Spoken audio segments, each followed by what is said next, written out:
try to do in any way, whether it's sharing your events. Like I went to a workshop that Warrior Writers, and I've been to a workshop for about 3 years, and that was by choice because I had 2 bad experiences in a workshop. I told them, regardless of who you guys are, I'm like,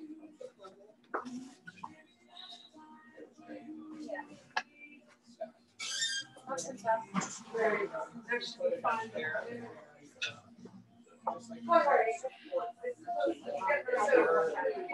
New line of people, your representative people,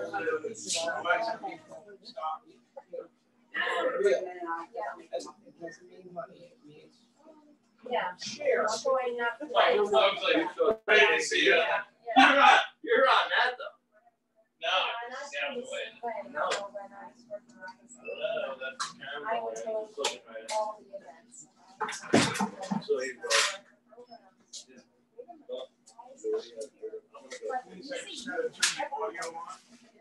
You were on it. Maybe you were on my face. He had broken out. Careful. There you go. Wow. That's loud. So now I'm doing it. All right, now that we got that out of the way. But the good thing about it is, those are people. Probably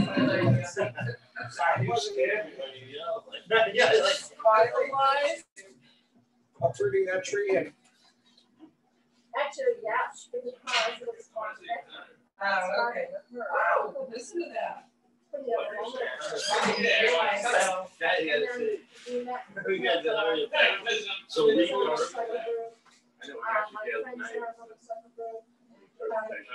this is not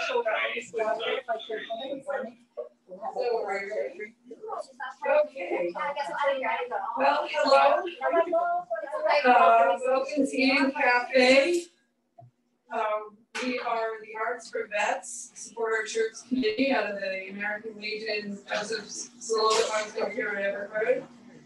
And we would like to thank Joe Ventura and his staff at Eden Cafe for having us. I'd also like to thank Ms. Carol Grant, who is an actor, published poet, and a life coach that teaches skills to college-bound and at-risk youth in New York's Capital District. She's a board member and former board secretary for the Capital Region sponsored A Scholar. Her books are Whole Fat and Gluten-Free Poetry and Just Brewed and Cold Pressed. Miss Carol Durant, we appreciate you teaching us how to come on stage. So let me introduce to you who Arts for Vets are. We are a grassroots group that was formed by 3 founding members who were discharged from the Albany Stratton VA. They felt that the programs that they received at the VA were very valuable, and they wanted to bring it to other veterans. They also wanted to share the camaraderie that they received. Our founding members are Penny Lee Deer, Felix Bernardo, and Christine Rose Mizuka. Unfortunately, 2 of our members could not be here with us tonight. They're speaking.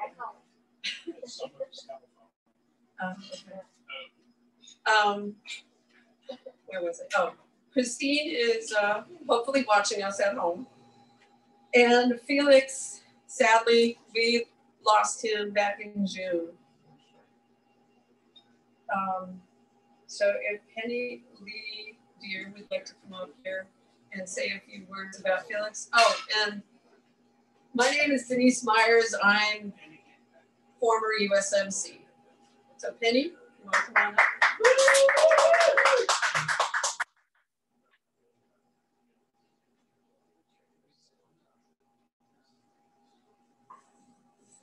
Doing what we must do.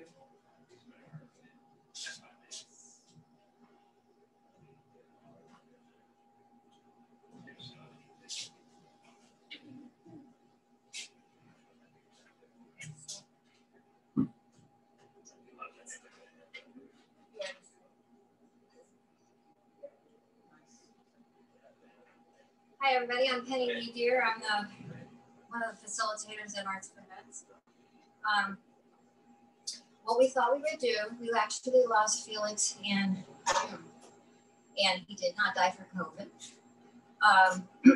Throughout my plan tonight is actually sporadically tell you a little bit about, as little things come up, I'll sprinkle some things in. But what we do have is a wonderful video, a celebration of his life. And when you look at it, you will see it actually, a couple of things happened. Made me realize. When I'm in the program and we're always doing something, I have my camera going all the time. And the veterans don't necessarily find that comfortable. However, it's really good when you go to put a video together after 4 years, and you'll be able to see everything that we've done and how Felix was a part of everything. So Felix is Navy, and 68 to 72 was his years, and very proud. And you'll see he always has his hat on. He's the nicest guy you could possibly ask for. So it is a dedication. I did want to tell you a couple of stories. I just didn't want to bore you to death. What should I do create afterwards? Well, it kind of has to do with them. So anyway, so could you play the video for us, please? Sure. Thank you. For those people who are watching live and you can't hear, or it's not, I have a link. It's on my YouTube page. If you look up Penny Lee Deer and subscribe, you can see all of our videos, and mine too. That's the wrong video. It's wonderful, but I think, oh, maybe it started without us. It's the second one, but we need to go to the beginning. Okay. It actually has this name. You have to rewind it. Okay.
I want to thank Joy and Ace. She's out in San Antonio, Texas, retired Army. She happens to be my sister as well.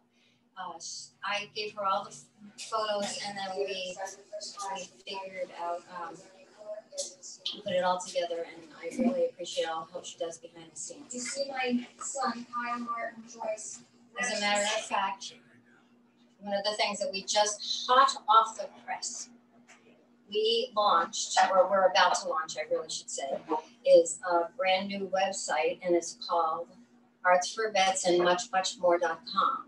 We had to use that because somebody else already had our domain. So they only let you, so many of us out there. But anyway, I will be posting what the page will look like. It's not officially launched. Right now, if you were to go to that site, it will come up to my page, which is Mind, Body, and Soul by Penny. But it'll eventually, you'll be able to go directly to our new website page. We did that because we have a love-hate relationship with Facebook. But anyway, it has its limitations, and we want to be able to get the communication we need. That's one of our struggles that we deal with every day. I'm texting or calling or Facebooking or Zooming, whatever. And so we're trying to put it all in one space. We'll see how it goes. For those folks that don't have Facebook, they can go online to the website. So I think I'll get off, but what I want to tell you about is throughout the evening, hopefully I will tell you about the pens that are famous, that from Health Heal Veterans. We'll go in more detail about it. I have a lovely note from our art therapist that talks a little bit about Felix as well. I'll hold off on that for the time being. And I want to tell you just real quick, Felix and I met at the VA. Every Tuesday we had a therapy session, and then they stopped it in January 2016. And so that's when Two Flower, Felix, and I said, well, now what are we going to do? And we started having coffee, and then we came up with Arts for Vets eventually, and it all developed into this wonderful program we have. But on Father's Day 2019, I did not get the Facebook message at 5 o'clock in the morning from Felix. It didn't come. And I'm saying, what the heck's wrong? He's supposed to be here every morning. Before I see my husband, I talk to Felix at 5 o'clock in the morning every day. We solved the world's problems. We were able to meet the society later on when everybody else, the world has gotten up finally. And but anyway, he didn't come on. And I started asking different folks that know him, and we finally checked on him, and that's when he was found unresponsive.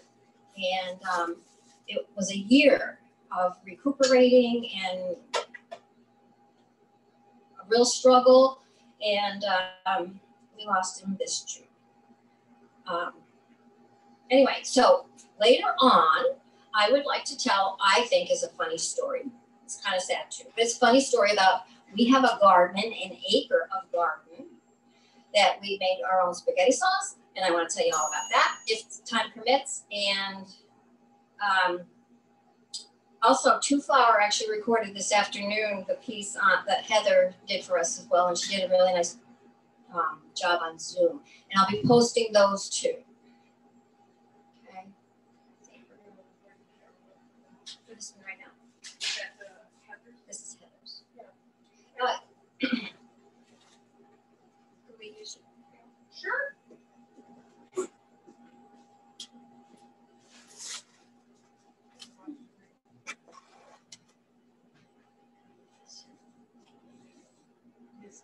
Miss Carol Durant is going to speak for Heather from Create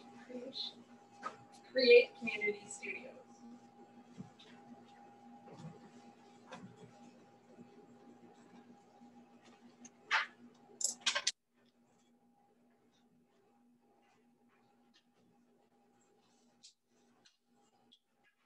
Hello, everybody. Hello, Facebook.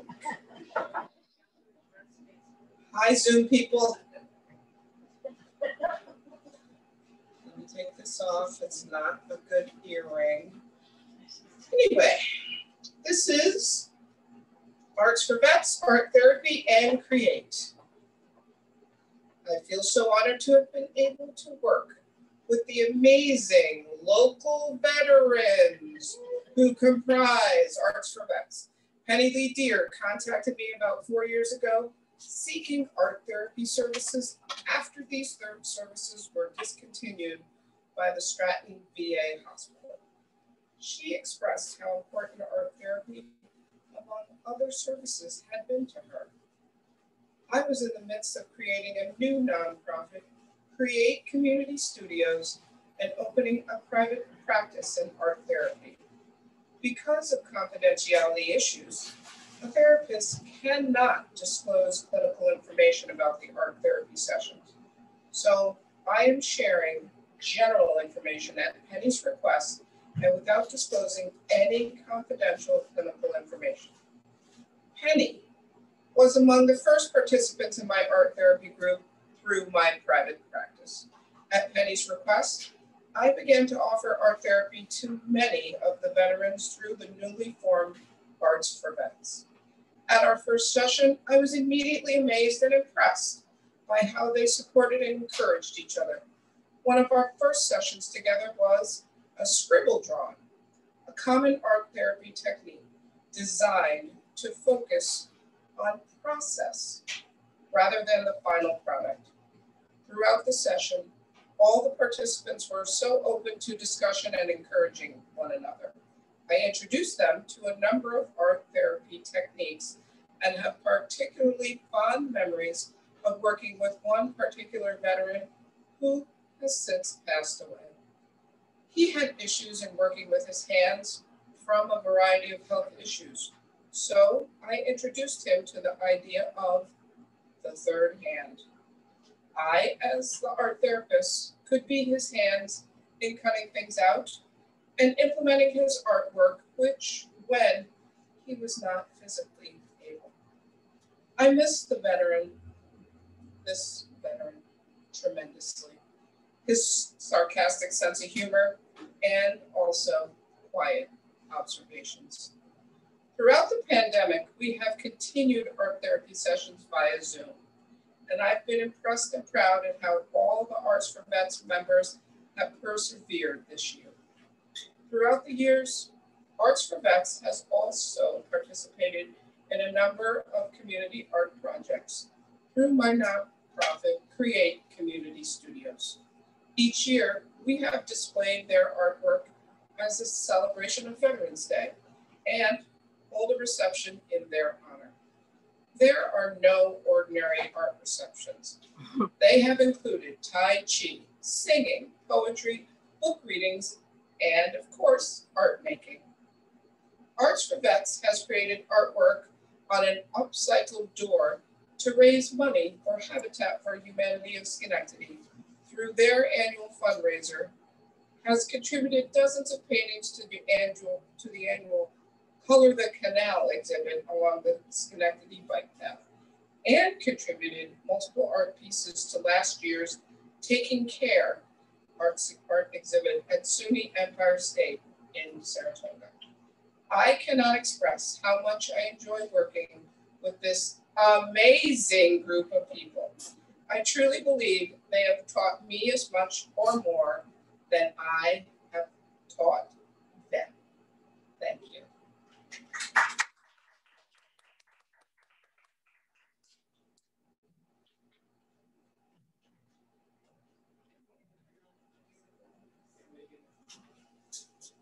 Thank you, Carol, so much. And thank you, Heather, for those great words.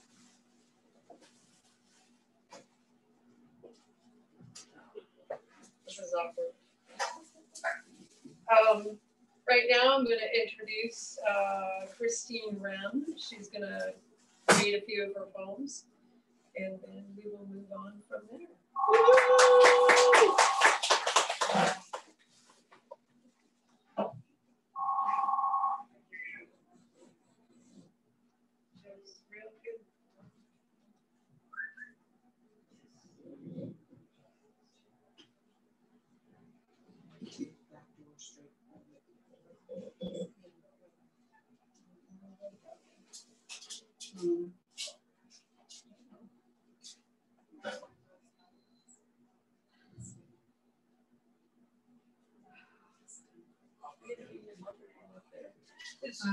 My name is Chris Brown, and I am an Army Nurse Corps officer. I was in the military with a combined 30-year service in the Army Reserve and 6 years of active duty. My name is Chris Brown. I am a female Operation Iraqi Freedom combat veteran. And this past year, as Carol pointed out in reading Heather's intro, Heather, we got together with Heather on Zoom, and one of the first things we did was we just kind of started talking about how we were all doing, and we decided we were going to do a writing.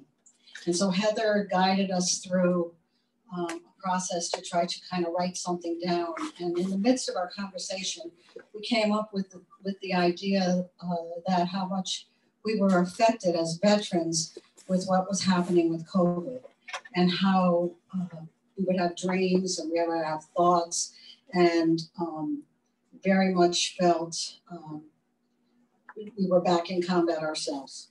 So the first thing I did with Heather was to write the poem.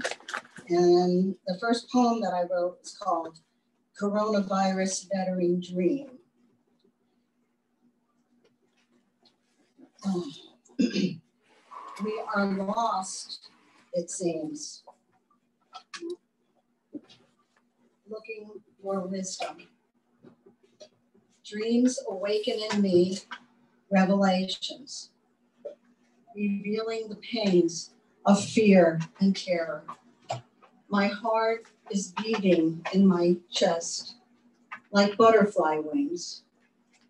The great paradox is chasing those delicate butterflies.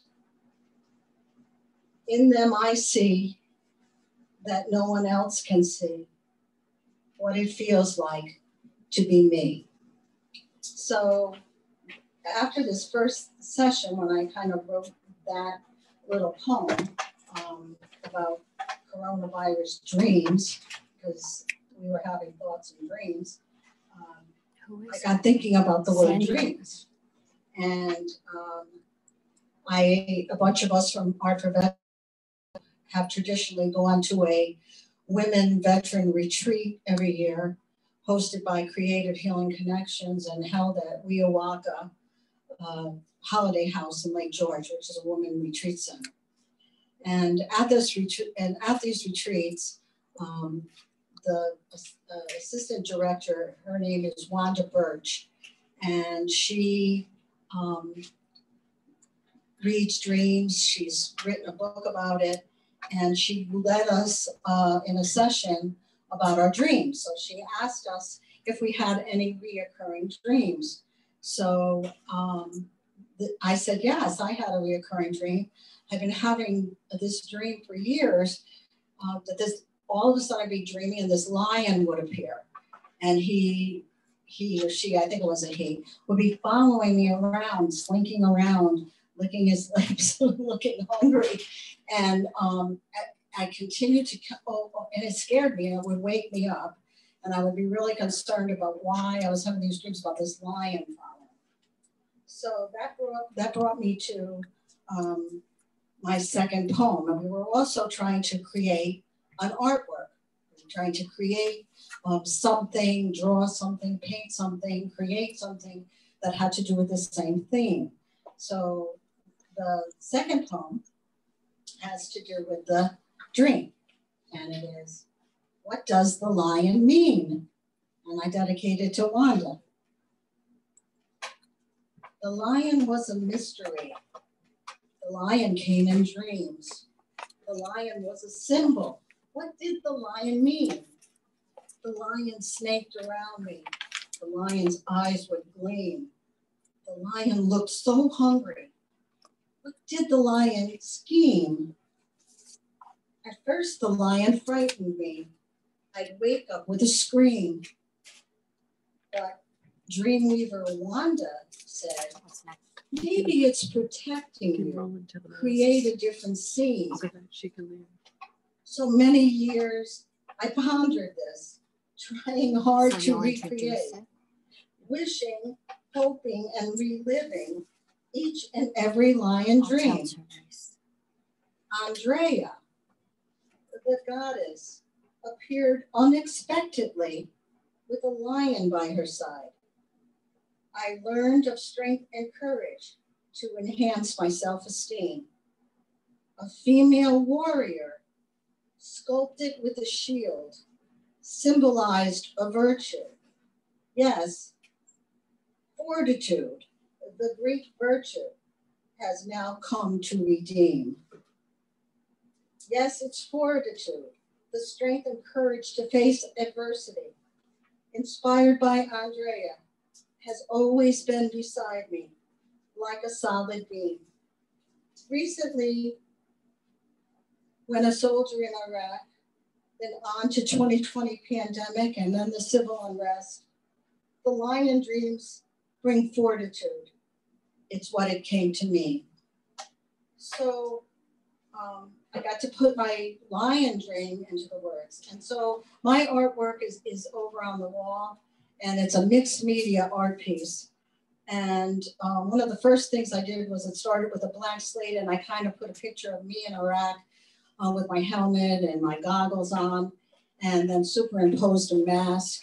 And then I, from a calendar that I had from Iraq, because ironically, the soldiers in Iraq in Anbar province, I was in Ramadi for a year, and in Anbar province, they're called the Lions of Anbar.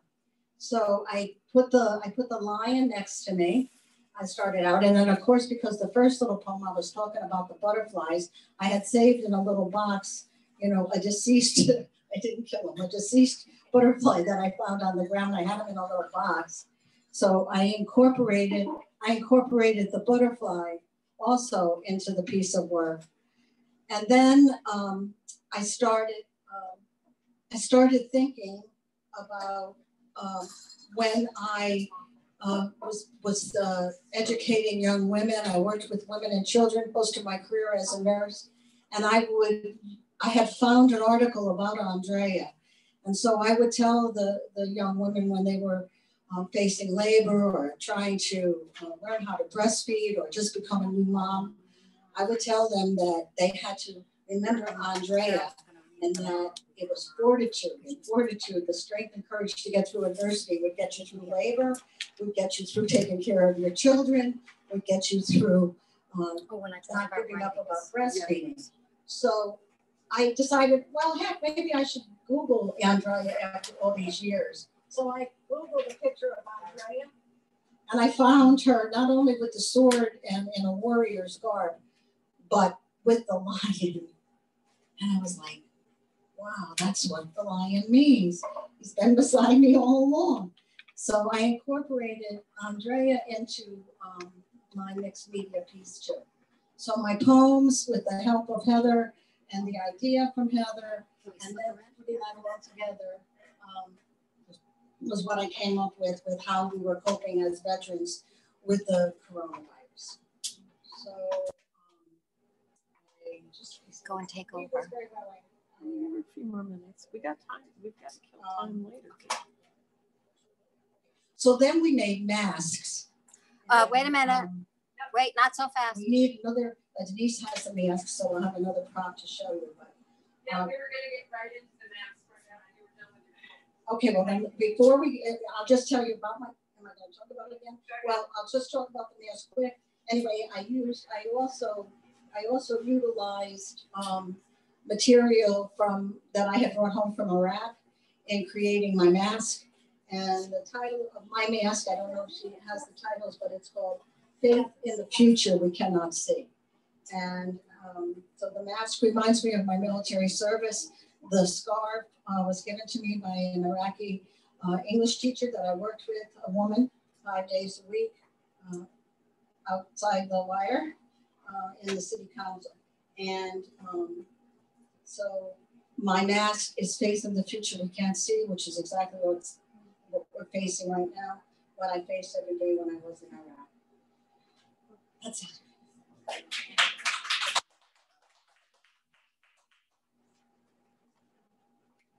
Chris, you gotta stay up there. We're gonna hand you the mask. You gotta stay up there. So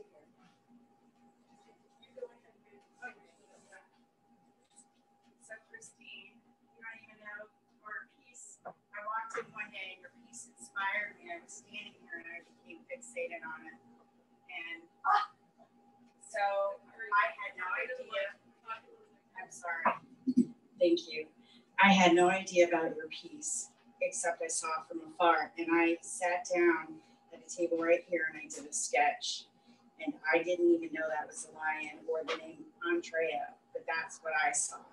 And so I did see a female powerful being, and I saw a Japanese warrior with exposure, and I didn't even realize that you did nursing. So, and there I was with like our exposure and our lungs, and so I was inspired by your piece. And the funniest part is the flames, they became hearts at the top. So thank you for your explanation, and that it was really beautiful because it inspired me to do this in literally 120 minutes, and I was done. And I felt such relief, and I called it madness. So thank you guys for letting me interject that. Your art inspired me. Thank you.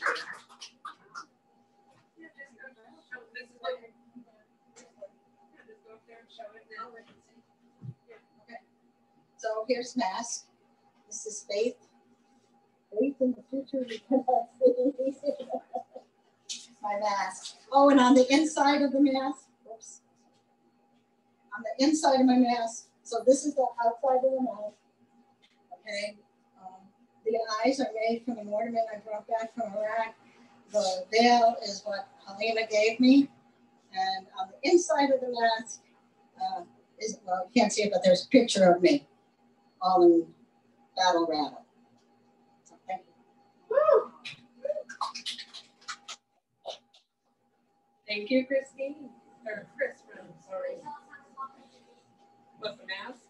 Well, what, we were there one day asking if we could make masks. And then Heather gave us the material to make them, and she said, I need to see you put how you feel on the inside of the mask and what you want to project on the outside of the mask. So coming forward here, we are going to show you some of the masks that everyone created. Mine, however, is still at home unfinished. I have these things about doing things a certain way.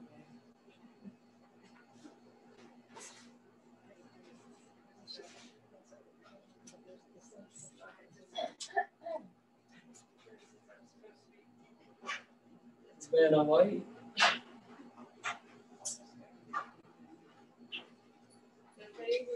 Whose is this? There actually is another one. So I actually have a few masks here tonight to share. I have a couple of masks to share with you. This is originally, it was a 3D piece, and then I took a picture of it and mounted it so that it can be shared again. And then this actually here was a real mask. It had three-dimensional as well. And if you can see, it's actually really three-dimensional. I kind of just smushed it. So it's just a different technique. And if you can hear me,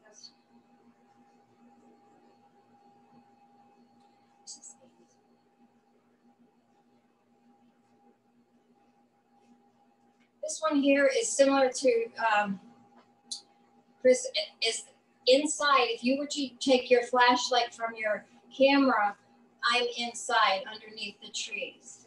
I actually have a writing piece I will not share with you today. We shared on Sunday about how I used to sit under the canopy. And so this is my trees, and I'm literally a sixth grader sitting under the trees inside of this mask as a back. Okay.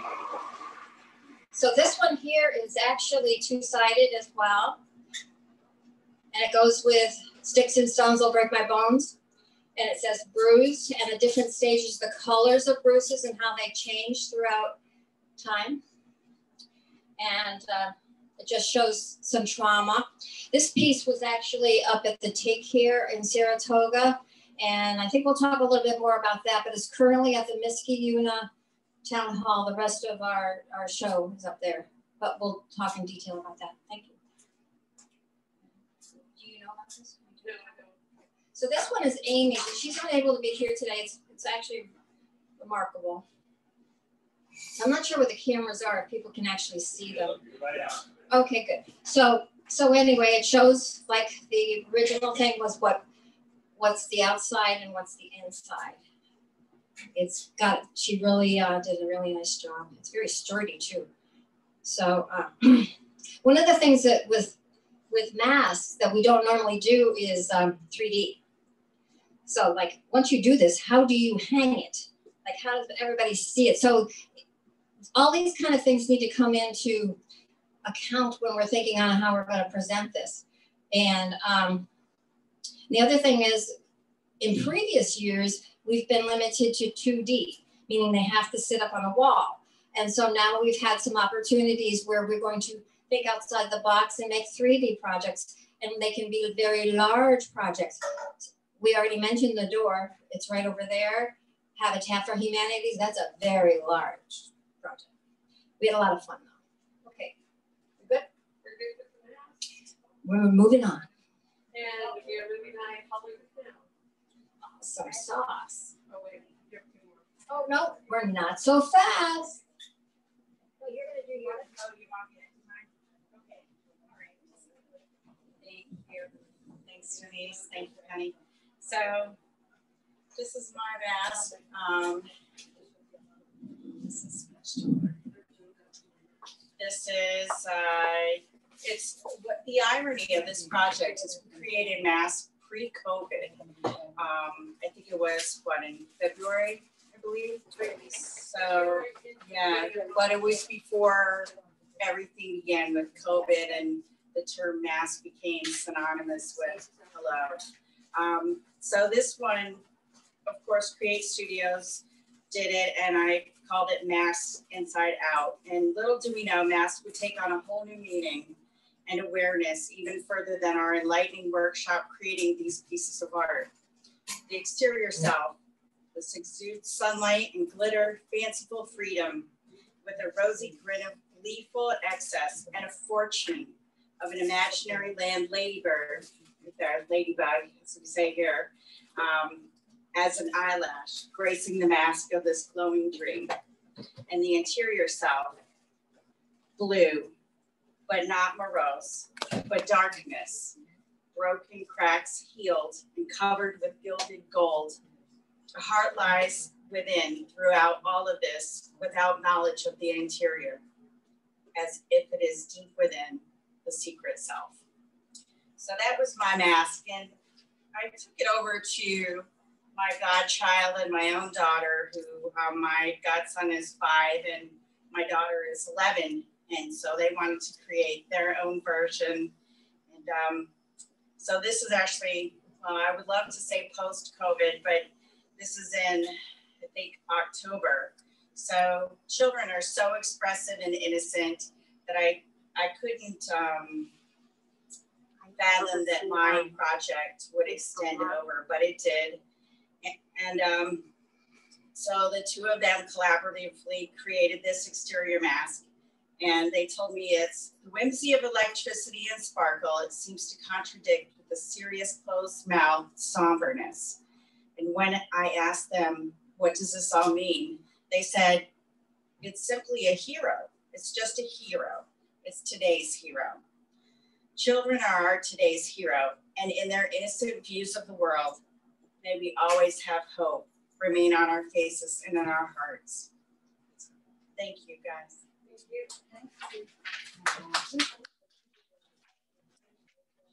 Therese, don't go away. Don't go away. Okay. And now we are going to talk about the color of the canal.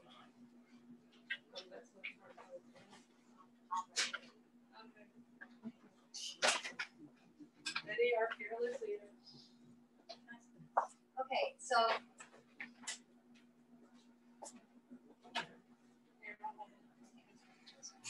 gonna do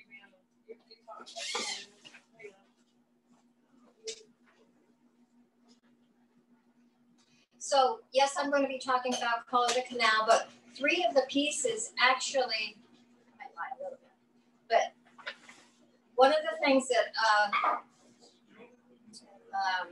Heather did with us is she starts with these art prompts, and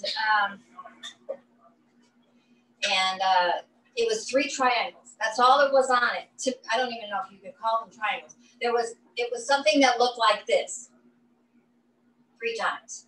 That's what our art prompt was. And I'm going to show you what 3 different women veterans, they just happen to be women, came up with those 3, what we'll call triangles.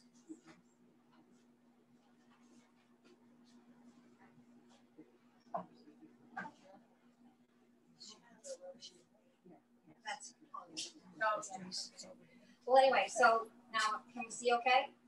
Okay, so this one here is actually, so they're on like real estate or politic cards. They're on that, they're large. The poster boards that they use out there for political signs that you see every November. The ones that Excuse me, you're standing in front of the camera. Okay, so that's what we painted them on. So they're huge, and they are all along standing in front of the camera. River near Lock 8. If you ever want to go see them, they're still up. We have them from last year. So it's on a bike trail. It goes all the way the Erie Canal. Ours is only, we happen to have 10. Arts for Vets have 10 out there, and whatever's left over from last year. But it's really something to see. Take a stroll. So imagine these, what we're showing you is very large. Okay, so this is mine started, and I basically had done the 3 triangles starting with a mountain of sorts. That was my idea. And then it was right about the time when Therese was joining us. And so I don't like to leave anybody out. So I just handed her my cardboard. And this is what she took with my 3 triangles. I basically had them colored in like in Sedona. And then this is what she created. And so she took over my spot. And then we're going to show you the opposite side of that same poster board in just a little bit. This one here is the 3 triangles again. And this is Amy's. And why we want to point this one out is, I think it's up there, isn't it? Yes, it is. It's already framed up there too. But she's actually, Amy has created a technique. She uses 3 brushes at a time to paint. So it's kind of cool, right? Anyway, so that we were talking about facilitation, and she's gonna lead us through one of that to me, it's like a Starry Night Guy. Yeah. Right? Anyway. Very, yeah, bingo. Okay, and then Denise. Well, I am Janie come lately. I'm never usually there for some of these prompts. And usually I'll look at the prompt and say, yeah, I want to do it. Nah, I don't want to do it. And then when I saw Amy's prompt, I said, I think I can do that. Wait, let's see which. Okay, so actually it goes this way. So I took the triangles, or the squiggly line that Heather made. This is actually the Hudson River, the Berkshires, and the Catskill area. So this is the River of Life going through the 2 sets of two mountain ranges. And I was stepping out of my comfort zone doing something abstract because I prefer more of the realistic type paintings. I understand that was for sale? Yes. Going cheap. Going cheap, what, $5, $10? I don't know.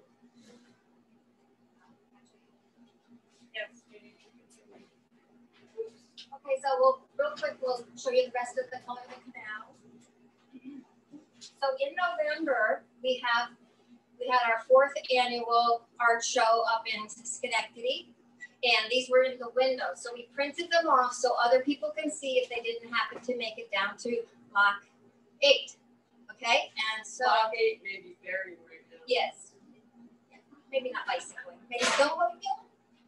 This is actually the cover of our calendar that is for sale for $20. I have extra copies, or you can order them directly from Shutterfly as well. This one's yours, right? Yes. This happens to be Denise's. Is this This is called the canal as well. So again, we put it on the cover of the, but it's huge. They're probably 16 by 20, something like that. I don't really know. They're large. Now, can you see okay with the reflection in the, so this one is Jill's. Okay, so again, so you're on a bicycle and you're paddling or walking, and this is, you see the art along the path.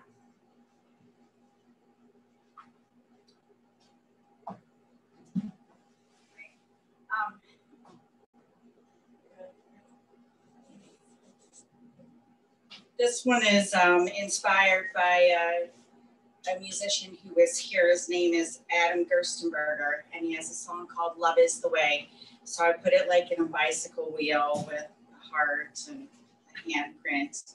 And all of this is made of pressed rose petals. So hopefully love is the way.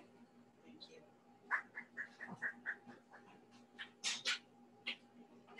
The next one is Pauline, and she actually has, she has two. They're probably a two-sided sign. So, you know, you go down the path, you have to come back up the path unless you're going to end up in Erie, right? So anyway, so she did balloons. She loves balloons. So there's two different versions of that. And then I didn't bring all the plates today, but she actually did a plate with balloons on it too. We have a series going on, and there's more to come on that regard. Pauline also had a mask too that didn't arrive yet. It'll show up when Denise shows up. This is actually from last year, prior, right about the time that Felix was getting sick. So it was the Tree of Hope, and that is still on the canal. It's doing fine. We sprayed it with some heavy duty stuff because they're doing fine out there.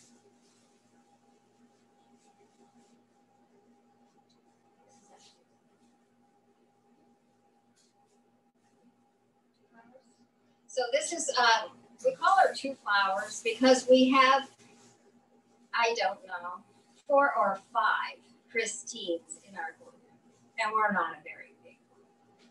So anyway, we call her two flower. That was a pen name for which she actually published a book. So this is her version. Now keep in mind that nobody was talking to each other when this was going on. We're all doing our own thing, and these are pretty bright, colorful projects, right? This is Denise. That's the cover of the calendar.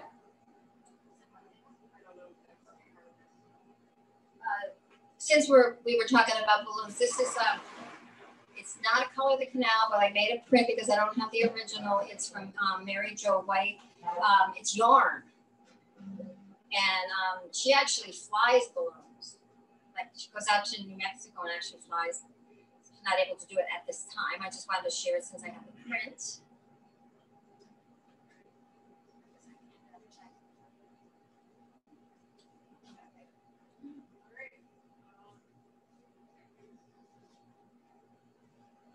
I have no idea what's coming next.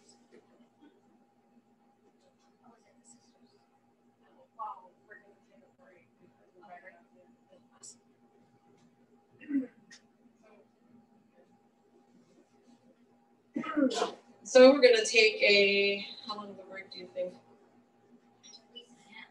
About a 10-minute break, and then we will be right back.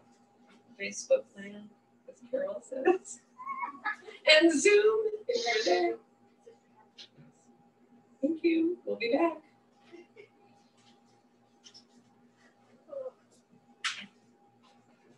Peeps.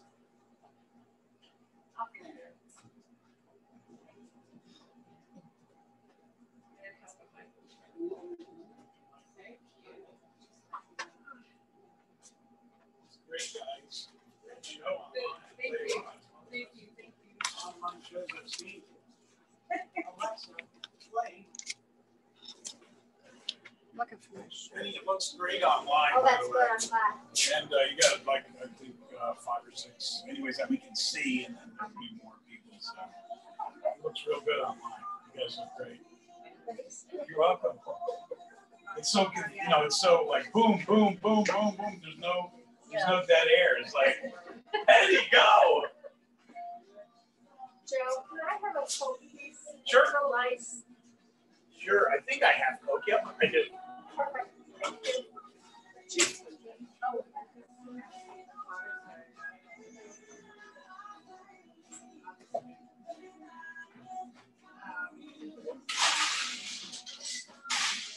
Oh. You have to.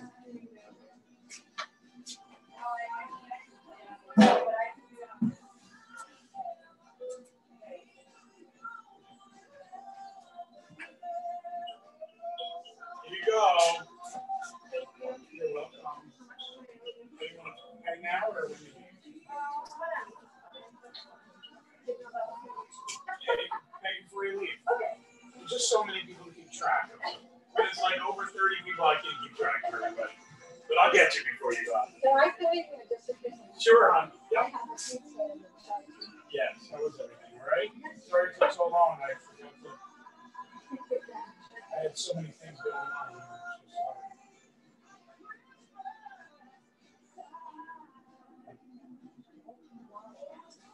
so sorry.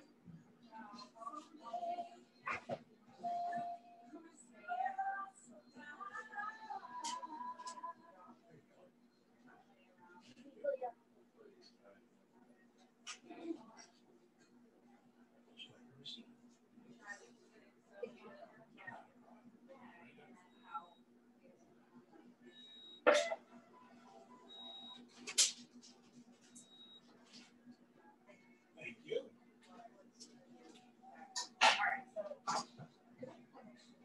Oh, sure. Want like one of these? There you go. There's so many.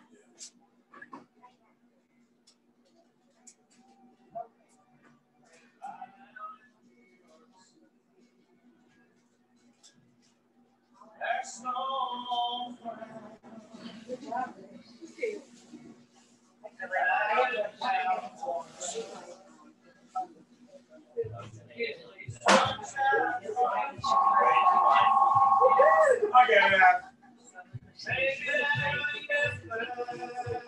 Go, Penny. I have all these kind of shirts. Did you see what you see? What happened? No. I didn't know someone had to have on. Well, we can Where? It's a strong Nice. Very nice. I like it. Actually, I'll be right back. I need to go take a quick walk. That's a good one.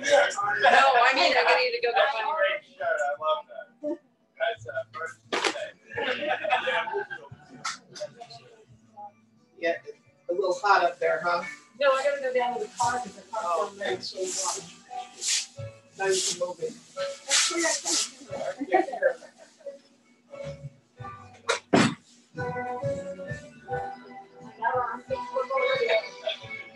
Nice. I like the hat. You gotta wear it up there.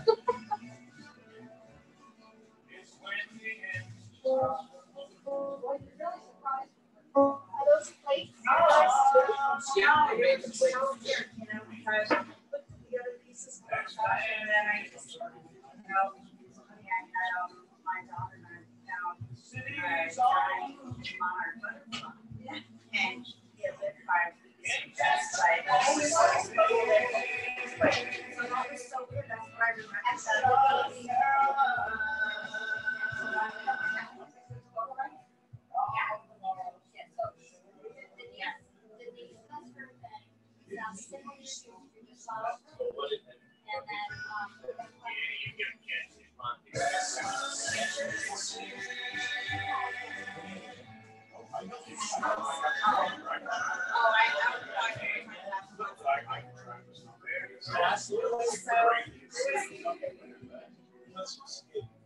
Yes, I had a butterfly feed. I grew up with butterflies. That would be more fun. So I did that. Yeah, so it was great. And it worked very good. I had no idea where it was very happy butterfly. My daughter loves that. And then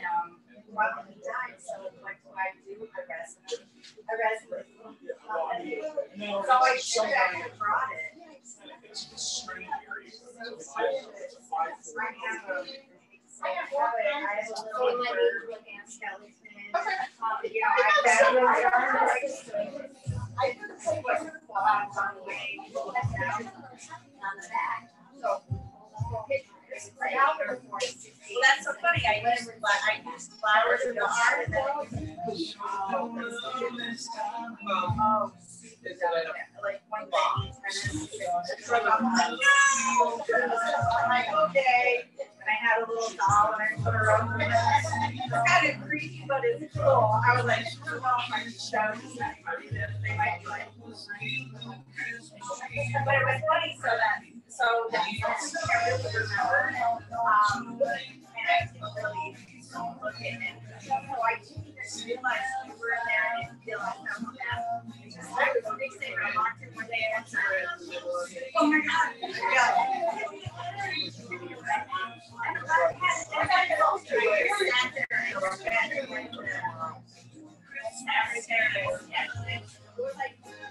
I'm sure that you're doing it.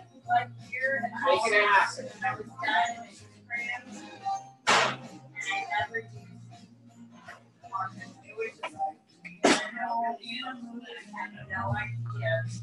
And then I walked out my door, and then I walked over.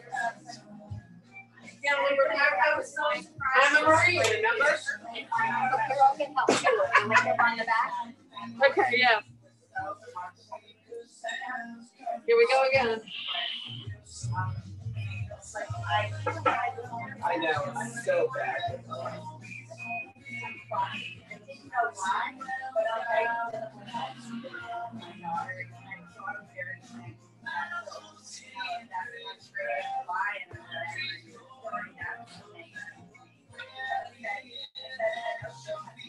I don't know what it is. And I trust it, and I can't why. Now I have I didn't have any expectation about it. Walked one day, I'm like, crazy. 4 hours. I didn't even know nothing.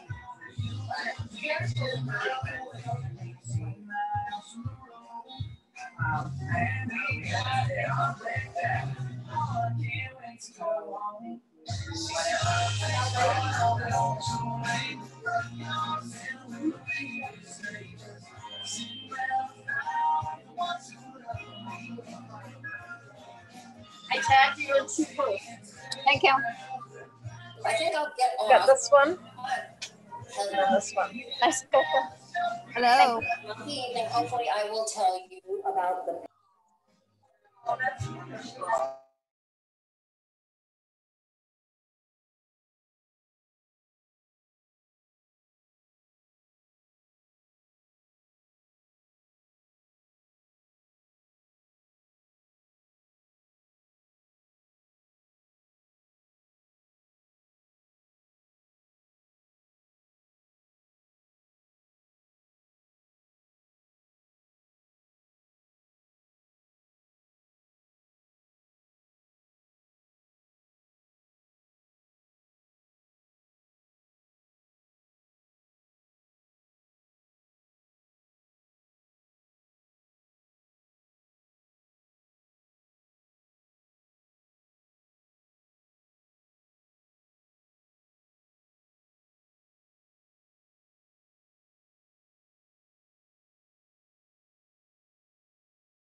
Hello.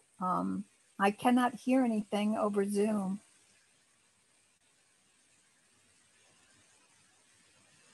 If anybody's there, are we still in intermission? Or are they playing?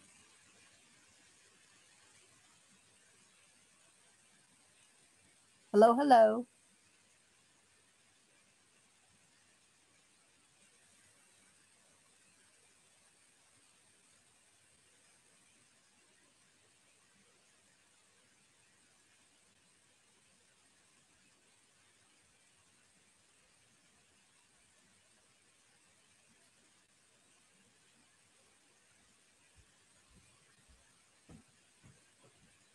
What are you doing?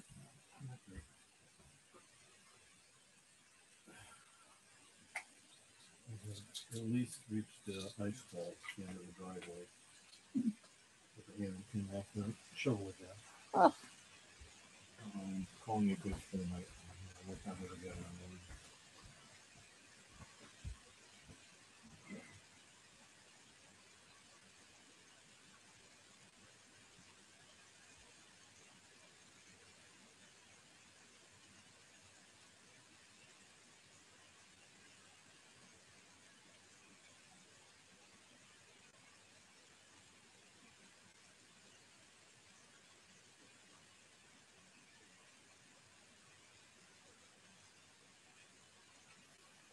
Hello, hello.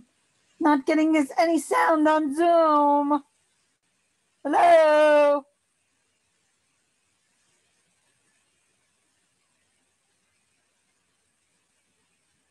Not hearing anything at all on Zoom.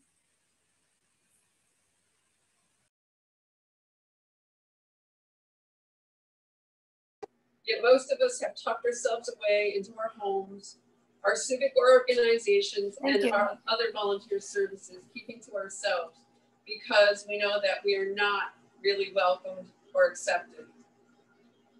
Even us, we can't tell who our sisters are, unless, of course, we're a walking billboard.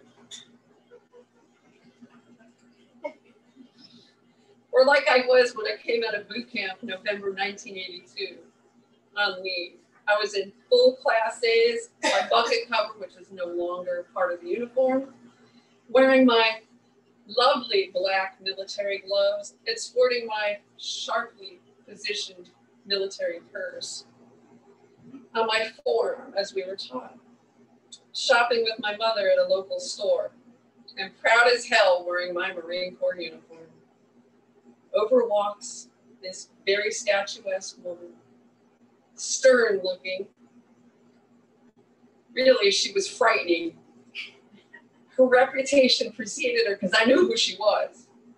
She was the retired algebra teacher from high school. I had heard stories about her. But by the time I was able to take her class, she had retired. She used that command voice barking, "I know that cover anywhere, young lady. I was a Marine once." I don't rightly remember what else she said after that because I was in shock and scared too. But the story is, we don't know who our sisters are. Look around and ask the question, where are my sisters?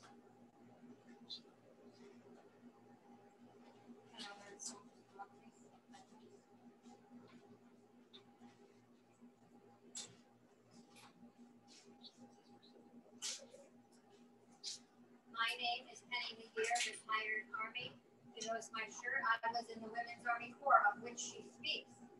I am living history. We disbanded in 1978 and became real soldiers. I went on for a 20-year period. I went to Desert Storm. And I've been retired 25 years already, drawing a paycheck.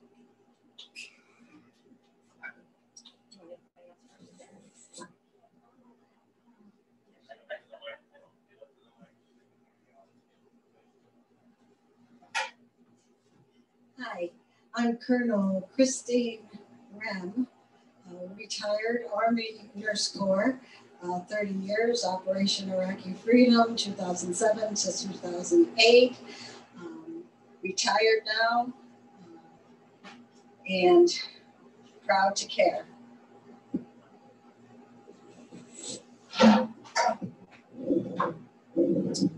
Hello, I'm Therese Hikati. I was in the Army. I served in the Gulf War along with this lady and this lady that I have the pleasure of knowing this year.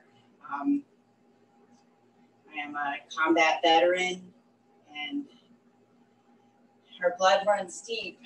That was 30 years ago. I am just a girl. So I was JAG military law, and I am in great company now. Thank you.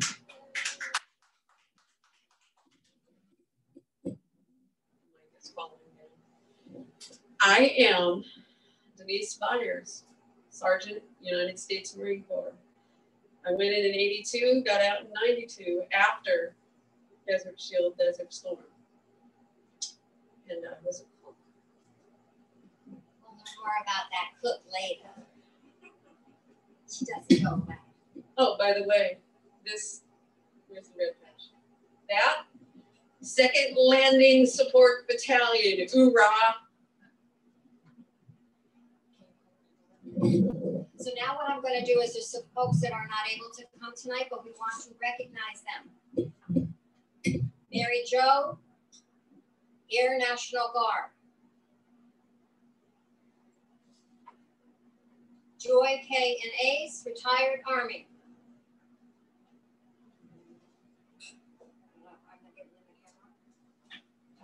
Sandy Arnold, retired Army. She was also Women's Army Corps as well, one of the last of fine organizations. And Army Nurse Corps. We already met this. By the way, I like that picture.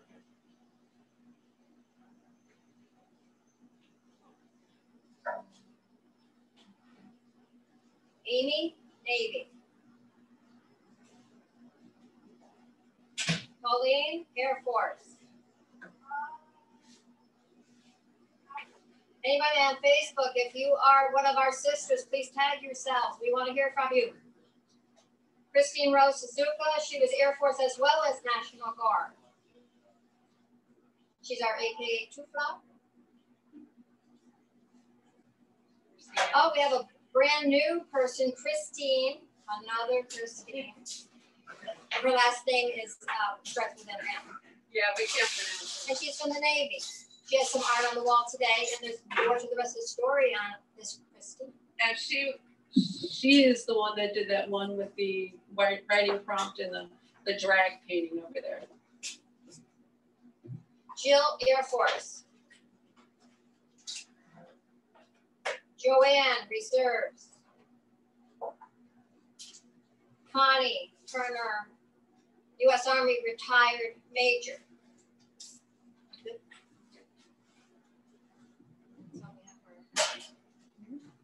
And now Therese will talk about her version of Where Are My Sisters?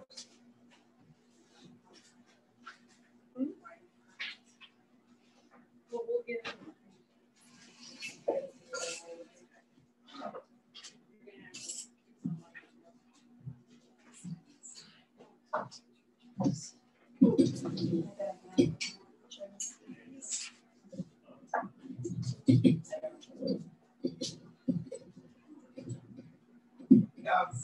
Penny, I unmuted Zoom because somebody was yelling. Yeah. And I was like, I hear something. Perfect. Thank you. So this is from one of our writing workshops that we did. And this is along the Where Are My Sisters theme. Good. It's Mercy for My Sisters and Me. After Rose. The Arts for Vet Sisterhood. It's in the third hour. Are you my sister? Right here. No sister of mine envisions being pierced by the thorns of the dead-hearted black rose. You're standing in front of the camera. This flower of visual death and violating disrespect. Sorry. Seen even with eyes so tightly shut and tears hot as flame streaming down her anguished face. Help me. Here I am. Are you my sister? No sister of mine intends to speak only to be truncated, cut off, severed from her brave thoughts and saving voice, shut down with dismissal. Let me help you. Here I am. Are you my sister? No sister of mine says or truly believes her opinion, belief, or perspective is the only one that is right and everyone else is wrong. Suddenly, my peripheral vision narrowly detects a swooping in of, what is this? A second narrator? It thrusts its chattering head betwixt the listening narrator and the learning writer, engulfing the space, creating a three-headed puppeted monster of rash fury. A single vacuous hole boorishly blabs on, affixed to this interfering narrator. It caustically shouts to everyone else, all the while remaining within spittle distance of the writer and the original narrator, shirking its volume and inhumanness, subduing all within its range of its trumpeted, parroted voice in every ear canal. Say it! Say my name! Say, the narrator says. The writer and the original narrator collectively gaze in shock and remove themselves.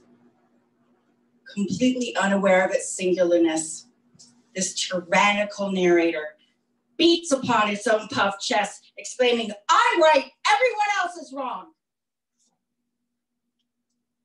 The writer gently reaches out her hand to her narrator and whispers soothingly, there.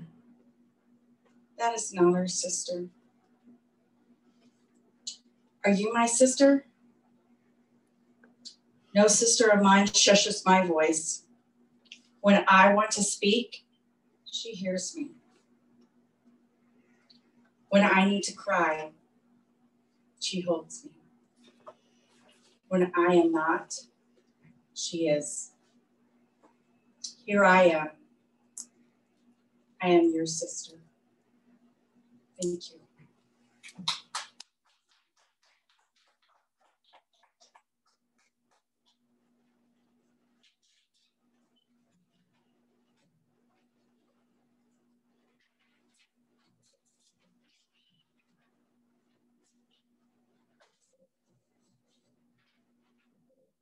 Thank you, Therese.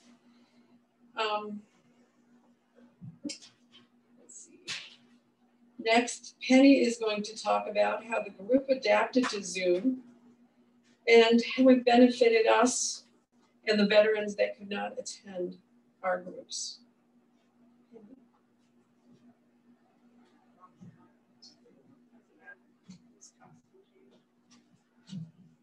Okay, we're just going to ad lib with this one.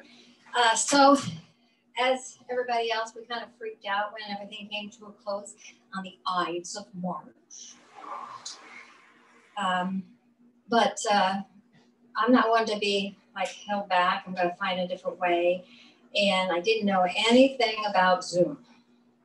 And so we ended up getting an account because there's limitations on what you can do with your basic. So we can stay on more than 45 minutes. We actually got booted off after 45 minutes. People would log back on. Our group really wanted to get together. They learned how to do Zoom. It wasn't like, I don't know how to do Zoom. I'm not going to do that. That wasn't the case. We were very active. Our art therapists got together with us once a month, if not more. And we are recording today, actually, so that other people who weren't able to be there. What else about Zoom? So I will be talking a little bit more about different writing workshops that we participated in. They're not necessarily run by Arts for Vets. We piggybacked with others, but that became possible because of the pandemic. For instance, one of the things was, I'll just get into that later, I guess. Is that okay? I'm gonna do Suzanne. Okay, good. So we'll talk more about the writing, but the fact that we elected to reach out to other organizations and we Zoomed in with them, with Decruit, and there's a number of different things that I'm going to be talking about later in the show. But if we didn't know about Zoom or the pandemic didn't happen, we would have been meeting on Friday mornings, 9 to 12 at Saloga Post with the same people, and kind of like we're supposed to be an outreach program in the community. If you're at Saloga Post, you're not outreaching to anybody except each other. So we have broadened our horizons, and I'm very thankful to COVID. So.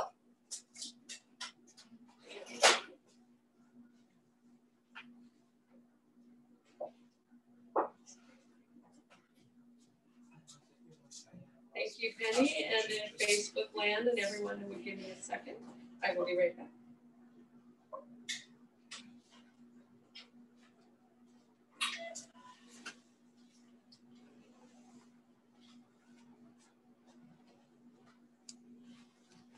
I have notes everywhere, and for Marie, it's not good to be so disorganized.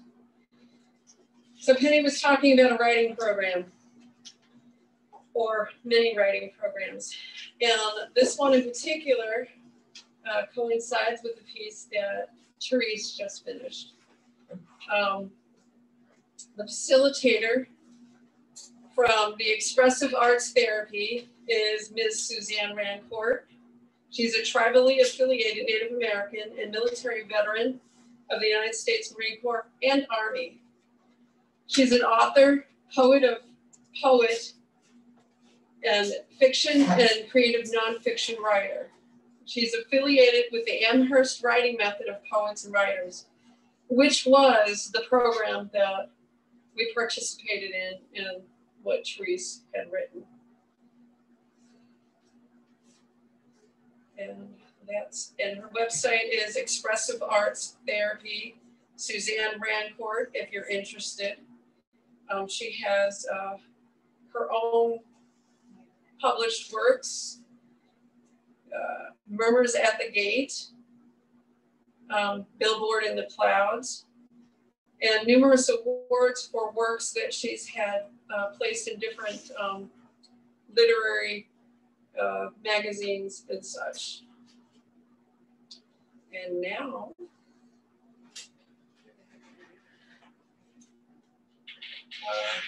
Therese and the Rose. And then after that, it'll be Pauline and Sandy. If Carol would like to do that for us. Sure. I got it here somewhere. All righty. I have Pauline's. Oh,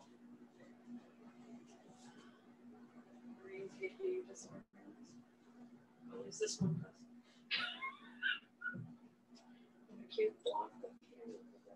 This next piece is called Black Rose Changing. And it is written by myself, Penny Lee Deer, and Christine Rose Suzuka. I also will post on the Facebook page as well. We did a video medium mix where all of our photos and our art coincide with this piece of writing that both Two Flower and I did together. Since she's not here today, we have a special guest. So, in case you didn't know, Black Rose is a symbol of military sexual trauma awareness in the military. And I'm depicting my Black Rose today. I wear it proudly, as a matter of fact. Black as the soul is the night. The Black Rose, our struggles. I'm afraid. I have no trust. I see no pretty colors. Seek the light, look for the beauty. A new color will come. So pretty, a new life. We are changing. Thankfully, the past is past. Beware the thorns of the rose, fragile petals, easy to tear, and it hurts in despair, hard to mend. A friend is listening and hearing, sharing her thoughts, showing you the beauty, the colors, the sunshine.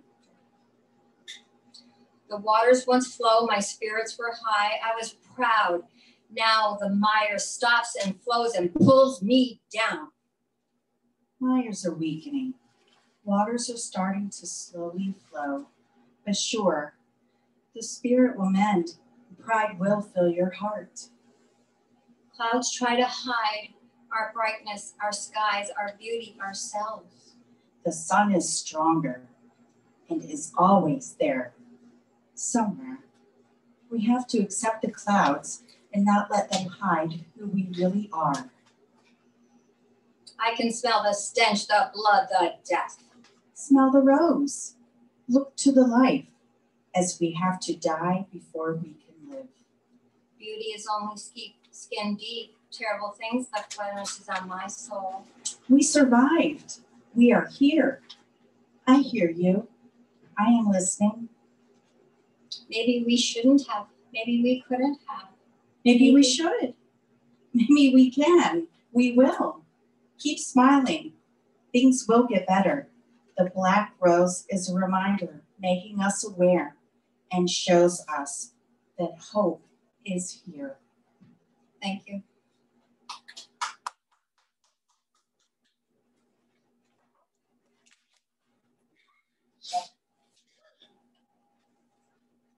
Thank you. Appreciate it.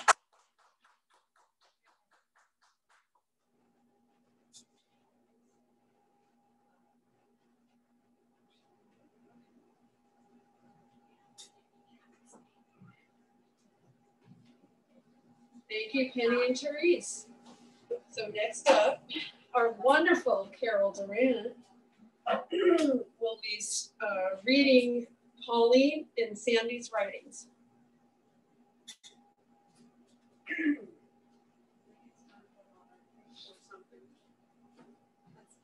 Said it's time for a drink.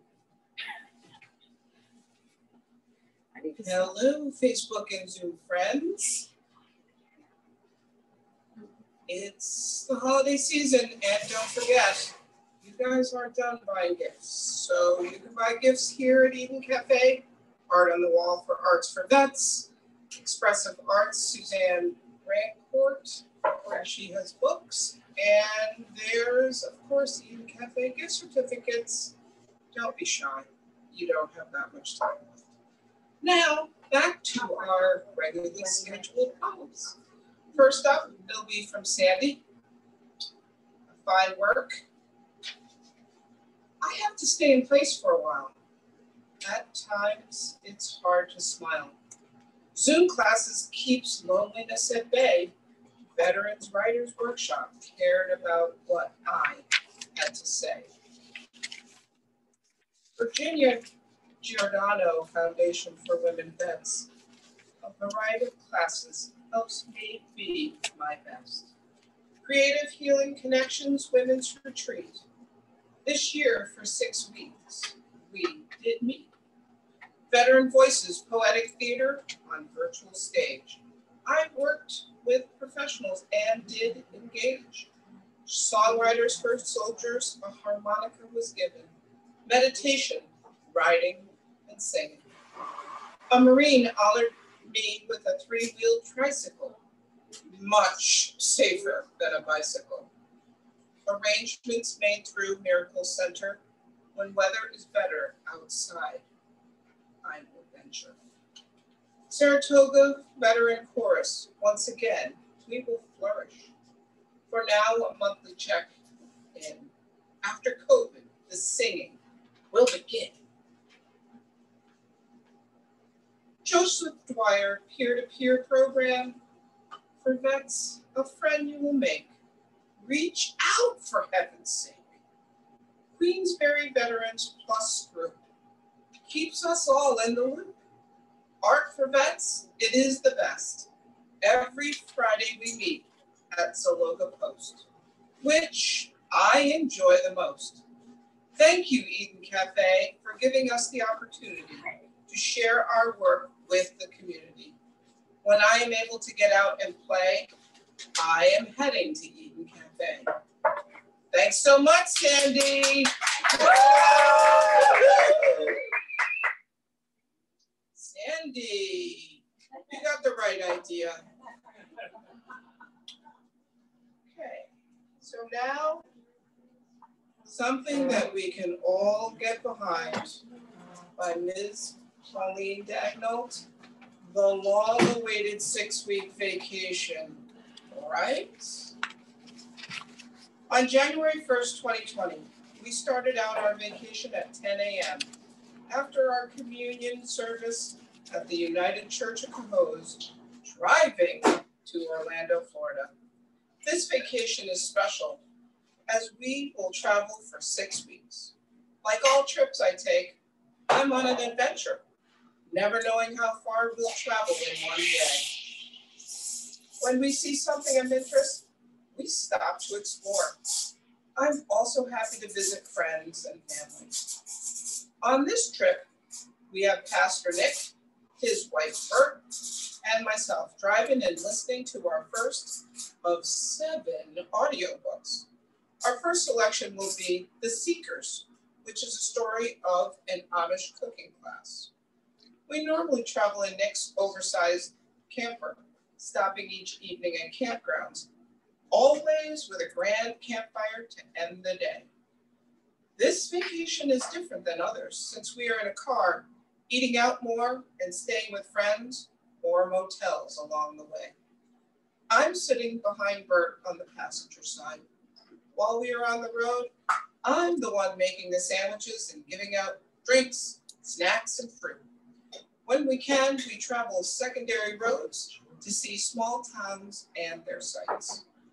We stopped the first night at Good Friends, Sheila and Dave's home in Wilmington, North Carolina. Sheila and Dave attended our church in Cohoes and had moved to Wilmington when Sheila retired from her state job.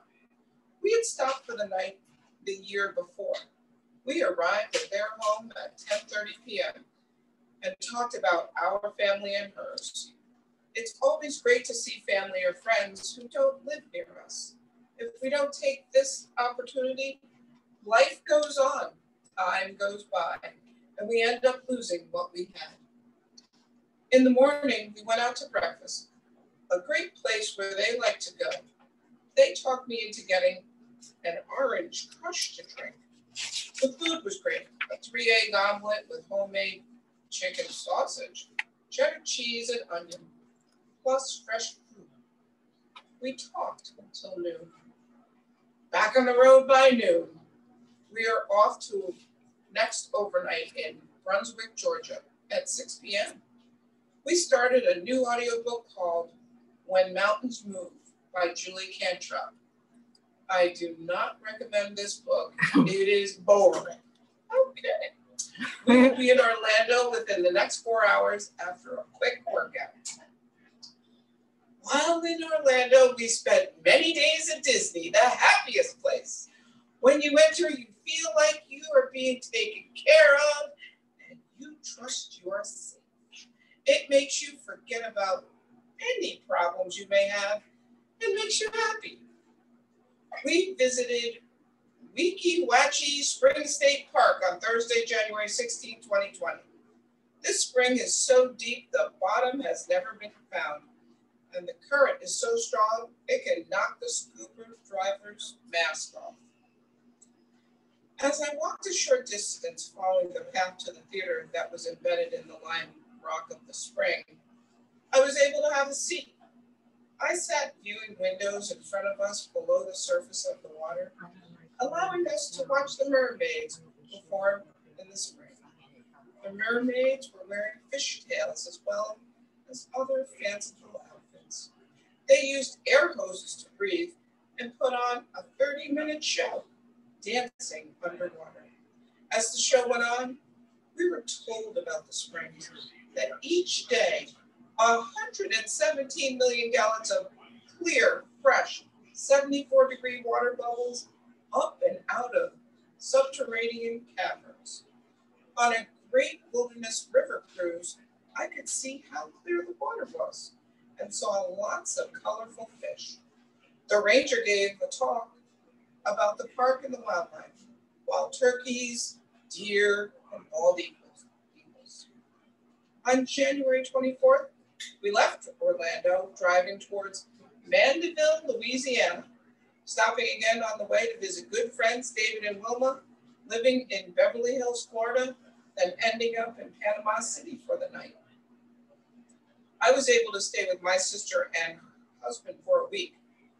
What a good time, since I was able to see my nieces and their husbands and my newest grandniece. Leah is the first grandchild of my sister Mary and her husband Joe. She was born on December 21st, 2020, so she was just 2 months old. Being able to see her for the first time was really special. To be able to hold her and remember when her mom was born over 29 years ago. Next, it was on to Dallas for a church conference for a week, leaving Texas on Thursday, February 6th. We had a good breakfast and were on the road by 8:15 a.m.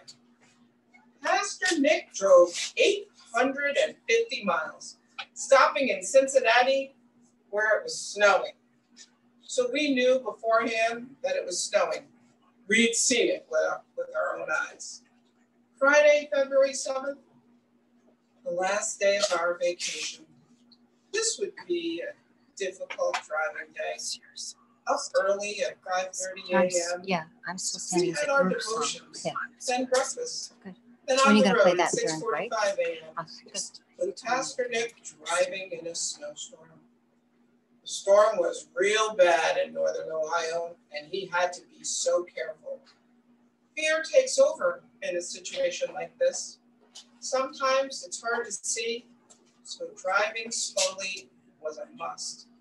We were watching cars behind us and in front of us, also on both sides. Snow coming down hard at times. You must stay in control of the vehicle as you navigate the roadways.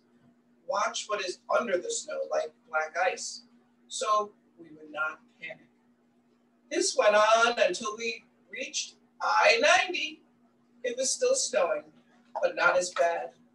It let up when we got closer to Cohoes, our home. We prayed starting the day like every day, and when we made it home at the end of the day, we prayed again. On Friday evening, we were back in Cohoes, New York, a total of 6,000 miles. Our vacation had ended. The three of us were already planning our next adventure vacation. We travel a lot. We are family, so we get together often and talk daily. Little did we know that in the middle of March, we would be quarantined, not being able to shop or visit anyone, which would last until May 16th. It felt like a prison being isolated, and the fear of all of this is overwhelming. I'm now looking at my calendar. I have 4 Zoom meetings this week. This keeps me in touch with people I cannot see. My sister, her husband, and I go walking a few times a day. Of course, staying 6 feet away from anyone else. Sometimes I video call Penny or others while on my walk. I walk at least 8 to 15 miles a day. It keeps me in shape and helps with isolation. I feel I have some freedom when I'm on my walks. I have missed my trips with this pandemic, not being able to see many of my friends, not going to many places. Little did I know I would not be attending church. Before the virus, I would be attending church 2 or 3 times a week.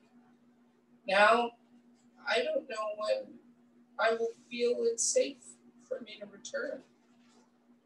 Every July, I go on a wine trip to the Finger Lakes.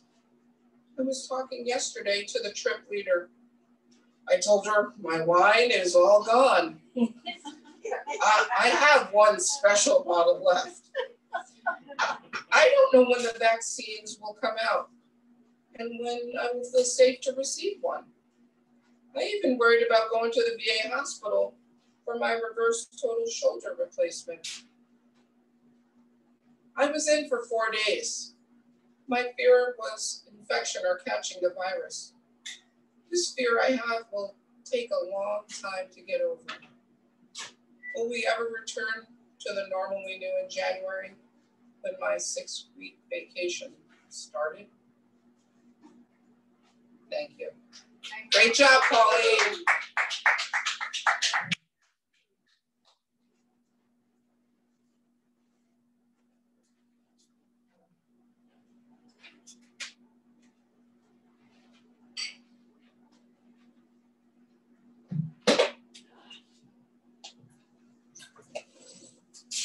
Once again, thank you, Ms. Carol Durant.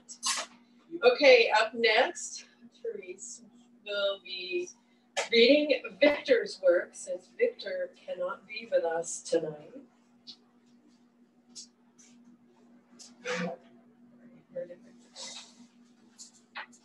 This is our wonderful Victor.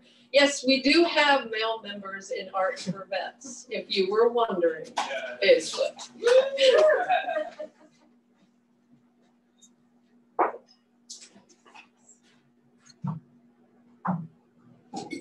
Wow. The other really cool thing about Victor is he won an award for his rapping ability. So, my head is cut off? Oh, okay. I am headless. It's part of my ventriloquism. Oh, you're the ventriloquist. I'm the headless one, so, okay. All right. Thank you for helping me regain my head. I don't know. So, I am not a rapper. Sorry, Victor, but I will try to do a hat tip to him. His poem is called Worldwide 2020, The Pandemic. Hate poured like water as time changes nothing in humans.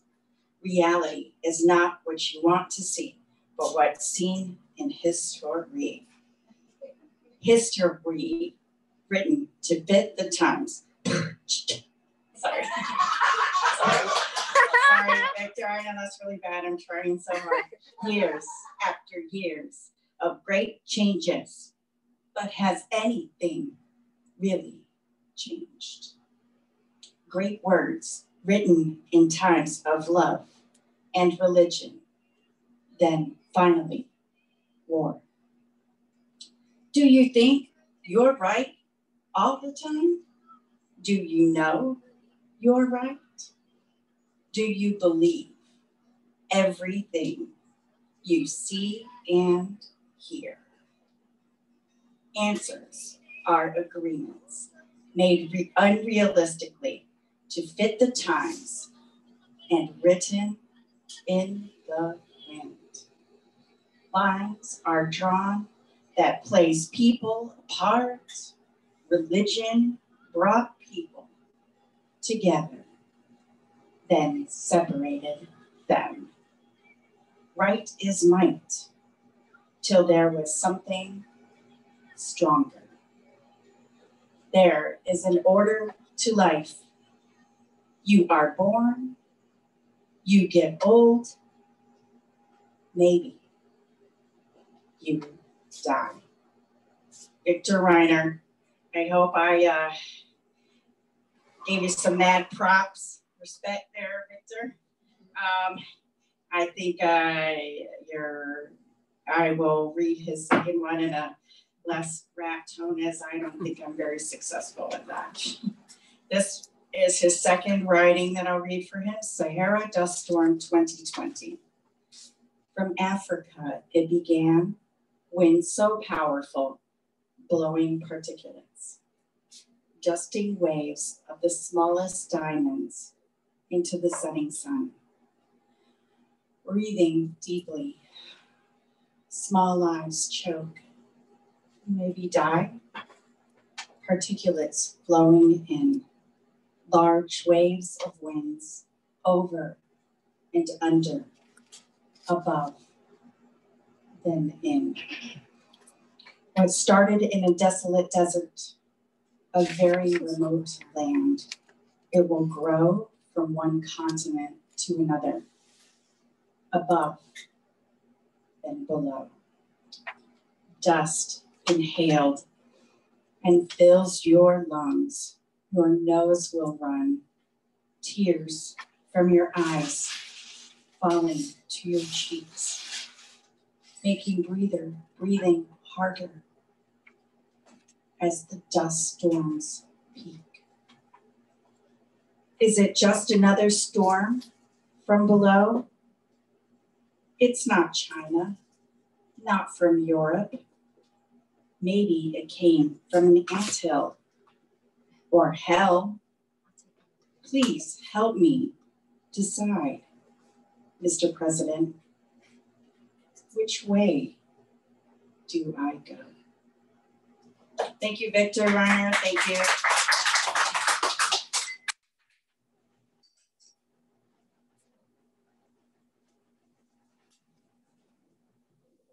Thank you, Therese, for speaking for Victor. I have to say, we forgot to mention that Victor is a published writer. His book is on Amazon. Unfortunately, I don't remember it. We will post it on the Facebook group as soon as we locate it. And he is under the pen name Vic4. Victor is also a multimodal artist. He has works for sale over there on the wall. And he is also a Navy veteran. And I have to say, this man is incredibly talented. Therese is going to bring up at least one of his pieces.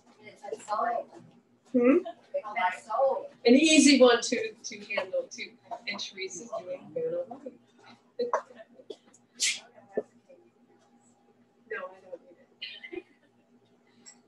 Okay, so I think pandemic, yeah. And next up, I'm sorry, I forgot your name. You're speaking about Sonia. Okay, Sonia is here to talk about the dog therapy. Come on up, Sonia.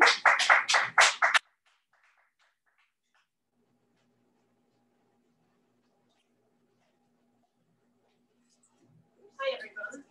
My name is Sonia Ward. I'm the founder of EB Center Training. Can you hear me now? Okay. I'm Sonia Ward. I'm the founder of EB Center Training. We train veterans and first responders with PTSD to train their dogs as PTSD service dogs. We don't do any other service dog training other than PTSD. We specialize in PTSD service dogs.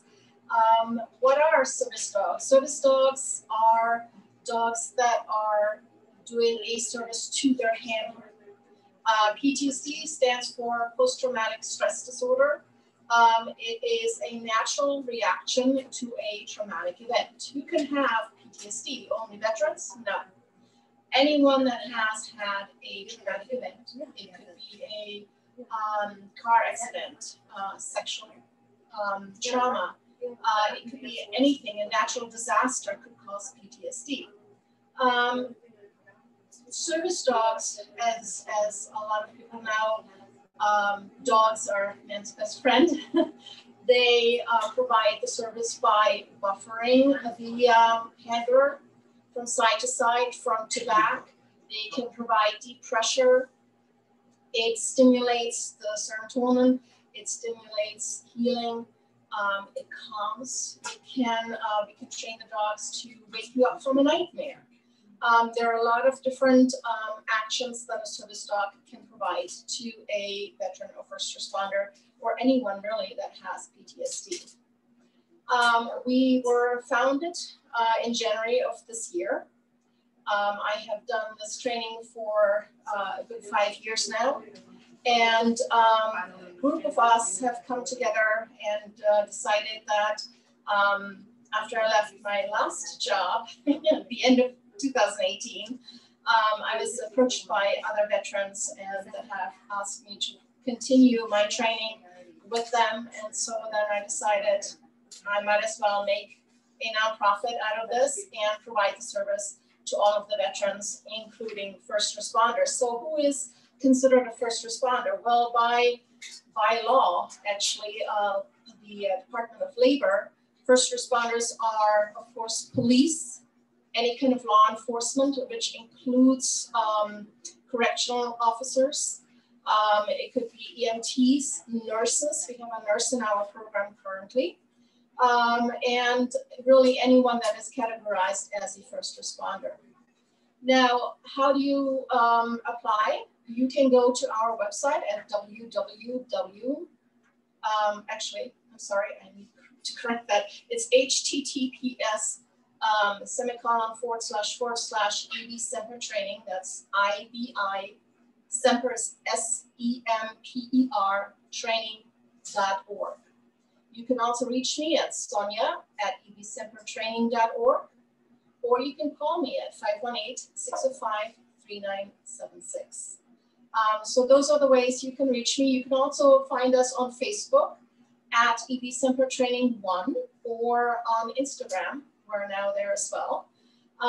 You can go to our website, click on the application, fill that out. That comes directly to my email. I will then contact you. If you have a pet dog, we can train your pet dog. We do temperament testing. If your dog passes the temperament test, you can then start immediately in our training program. If you do not have a dog, we can provide a dog free of charge to you. We are affiliated with a local rescue. Actually, there are several shelters that we're also affiliated with. We will get you a dog.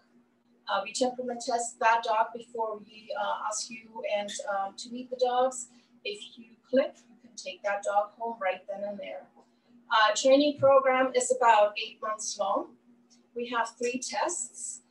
We have 2 tests that are according to the American Kennel Club tests program. We have Canine Good Citizen and Canine Good Citizen Urban. The first 4 months out of the program are in classroom. Classrooms are closed to the public, and we train in a closed setting. They're usually small groups, no more than 4 people and 4 dogs at a time. The last 2 months out of the first 6 is then the urban. Urban, we will go into a different public setting every week. And once you pass those 2 tests, you then graduate on to the last 2 months of the program, which would be public access. Public access, you go out in a public setting to reiterate the teaching that you've done for the first 6 months, every week in a different location. We will go to Albany Airport. We will go to the grocery store. We will go to hotels. We will go to Home Depot, Lowe's. We will go to any really settings, public settings that allow us to go do the training there and have you welcome. We will then, after you pass that public access test, you will get a badge. You will have 3 certificates from me, and you are a graduate of the program. Now, Sonia, do you happen to have any arts for vets in your program today? Do we have any arts for vets? Yes, we do. Absolutely. Can you tell us a little bit about her and how she's doing in the law? Yes, one of our team members, Amy, fantastic lady, has a wonderful, wonderful Samoyed, and that comes to the next question. How old or young does your dog have to be? That was a great question that Amy provided to me because she had a brand new Samoyed puppy that was 6 months old at the time. Well, since our program is 8 months long, I told her the dog has to be 1 year of age when we do the first testing. So then, of course, with COVID, things got a little bit delayed. So her dog is now, I think, 8 or 9 months old. We're still not close to the first couple of tests. But having said that, Amy is a great lady. She is fantastic. She will train at home. She will listen to the instructions, and she takes that, and not only has she grown, but her dog as well. Very, very nice people here, I must say. This is a great and fantastic group. I'm so grateful, Penny, for connecting through Facebook with you. And like I said, everyone has kind of grown in the pandemic, so have we, and we've done a number of outreach through Facebook, and I'm thankful for Penny for having introduced me to her group and invited me to come here today to speak about our organization. So Amy is training with me. She has for I think about 2 months now, on and off, and she's really progressing nicely. I must say that. Kudos to you, Amy. You're doing a great job. Yeah, and that's about it. If you are interested, please reach out to me. I would be happy to talk to anyone. Like I said, my phone number again is 518-605-3976. Send me an email at Sonya, SONYA, @ebsempertraining.org, or join us on Facebook, give us a like, check us out, go to our website, send me an application, and I will be happy to get back to you. Thank you so much for your time.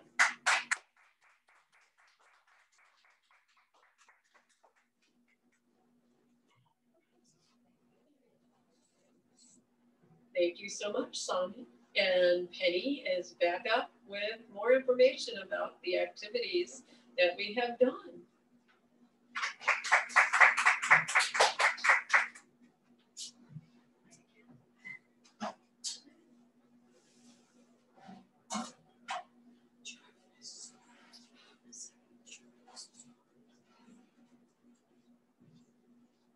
So we need to regress just a little bit about how we've actually shared a number of different writings, but it's just not arbitrarily that it happens.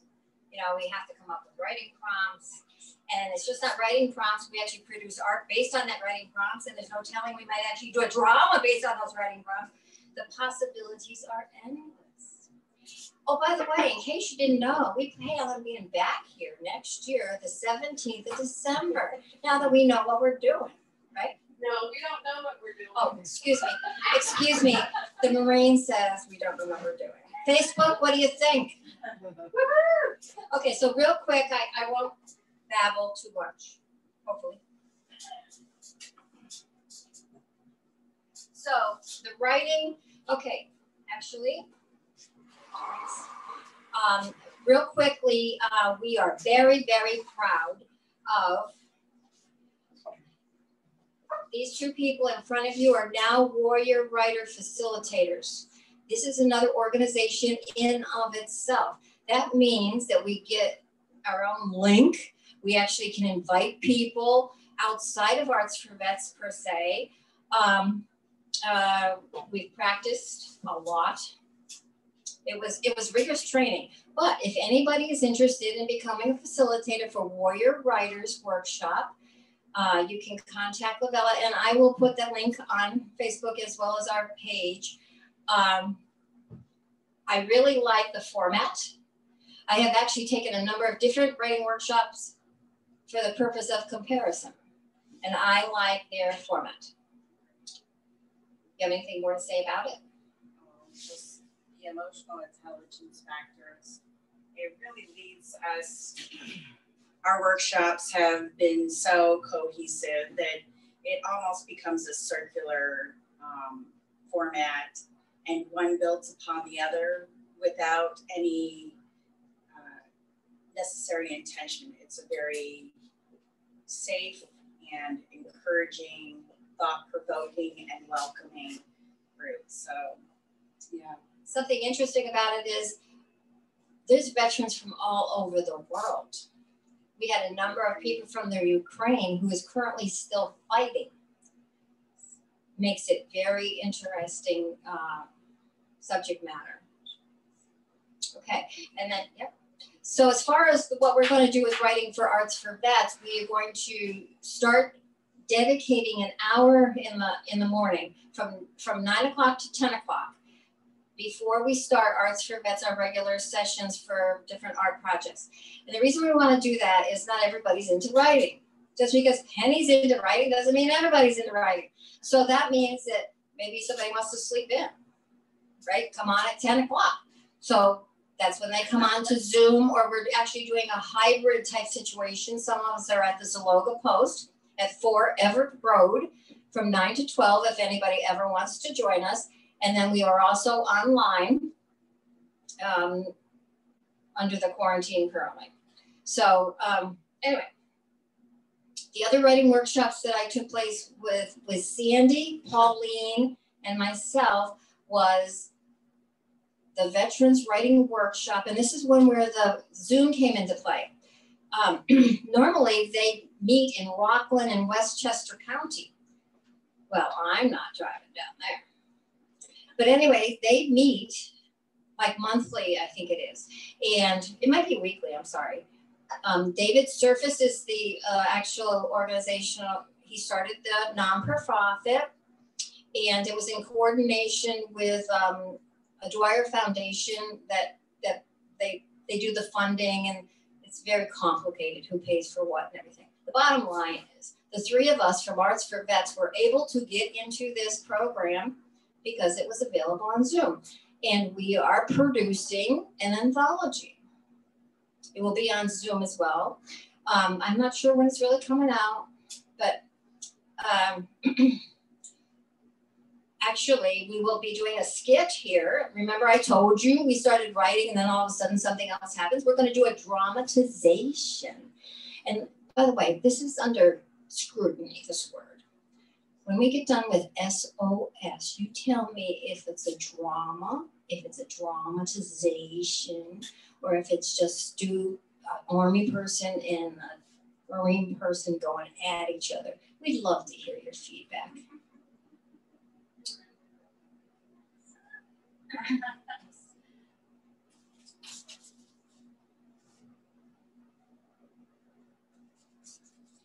I happen to have with me today, running out of space up here. It's called Veterans Voices Magazine. This has been around for 70 years. It goes all over the nation. It goes to every VA. And the whole idea was for people to write and put their words, how they're feeling as people were hospitalized. And now it's actually progressed. But the reason I bring this up today is I know I've been published if it shows up in my mailbox. But not only that, in this particular issue, Arts for Vets group. Do you see that door right over there? That door is in here. The cover for 2019's calendar is in here. It takes you a while to get published. But anyway, and then my personal piece is in here as well as Christine Rose Hazuka and Victor's. It's all in this one magazine. I'm flipping through this thing and we're everywhere. Now, I am one happy camper. Not only that, remember I told you Zoom has opened up a world. I met, actually, I'm pretty sure Tanya is in our group, correct? Warrior Writers from Louisiana. First on the page, it says Tanya Whitley. I said, I know that girl. She's from Louisiana. I would not have known that girl. I would have just skipped over her article if it hadn't been for good old COVID. Thank you very much. So a couple of us, you want to sit now or break? Go ahead. You're going to go right into the craft. Oh. Since I have the floor. So what I want to point out to you is this nice little magazine is actually taking care. We did mention it. We're going to breeze through it. What this is we had a writing workshop with Elaine from Empire State College. She came to our Arts for Vets program for 4 different sessions. And we have, there was supposed to be an open mic. And guess what happened? What's the answer to everything in this world right now? It didn't happen at the end of March. However, that doesn't mean that we don't exist. We are actually in this wonderful magazine, and it says right on it, Arts for Vets. Maybe, Vanna. Hello, Vanna. Excuse me, Vanna. Take a break, Vanna. Can you just open it up for me? Anyway, the reason I bring this up is, so we finally, it was at Empire State College from March. And then they finally let us back into the college, and it got relocated to Miskiyuna Town Hall. How did you pronounce that? Miskiyuna. Miskiyuna. See? Is that Army Navy Marine Corps thing? Anyway, so we're all over this place in this nice little magazine. It's got our art, it's got some writing, our masks are in there. If you ever get a chance to go up to Balltown Road, 146, stop over and see it. Thank you. The next one I want to show you actually happened in, it's 2019, but it was for a women's art show down at the Capitol building. They had a nice display. But the reason I bring it up now, there's actually a couple of things we have to discuss. So it was so popular that it traveled all over New York State. And during COVID, it happened to be in Glens Falls, New York. Well, what happened to the art when we closed down? It's in a coffee shop. They took it down, they put it in the basement, they secured it for us, and eventually we recovered it. Sandy helped me with Cindy Roberts recover the art.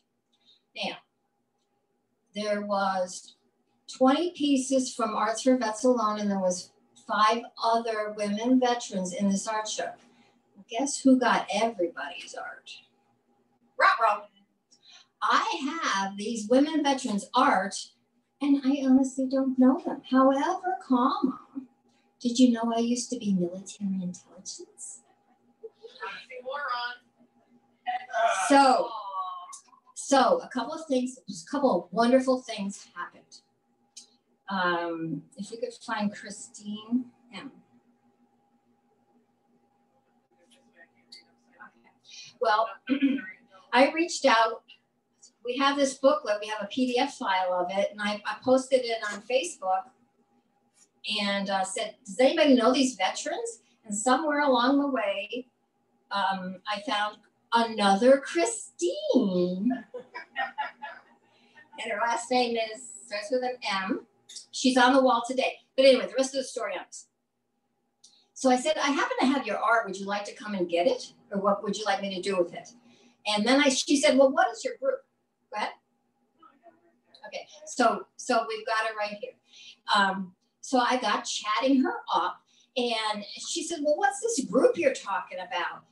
Well, lo and behold, you know what she did? She joined Arts for Vets. She became a member of the American Legion. She is on our wall today for the month of December. Networking. And the other one that I have tracked down, it's a small, small world. We will be talking about Songwriters for Soldiers in just a little bit, but one of the people that is in this booklet, and I still have her art, because she's traveling in Mexico right now, and she's a little busy, and she can't come get her art right now. But the reason I found out about it was she had gone to Songwriters with Soldiers in one of the retreats, 2017 or 18, I'm not sure, in Rensselaerville, New York. And so I think we have 3 more outstanding people. Let's see if I can. So in this case, we don't even have a last name. It's Lynn S.W. Anyway, I have if anybody's like looking for their art and they'd like it back, and we're not going to do anything with it. We want to recover your art for you. That's good. I'm not sure what's going on next, right? HHV. Got it.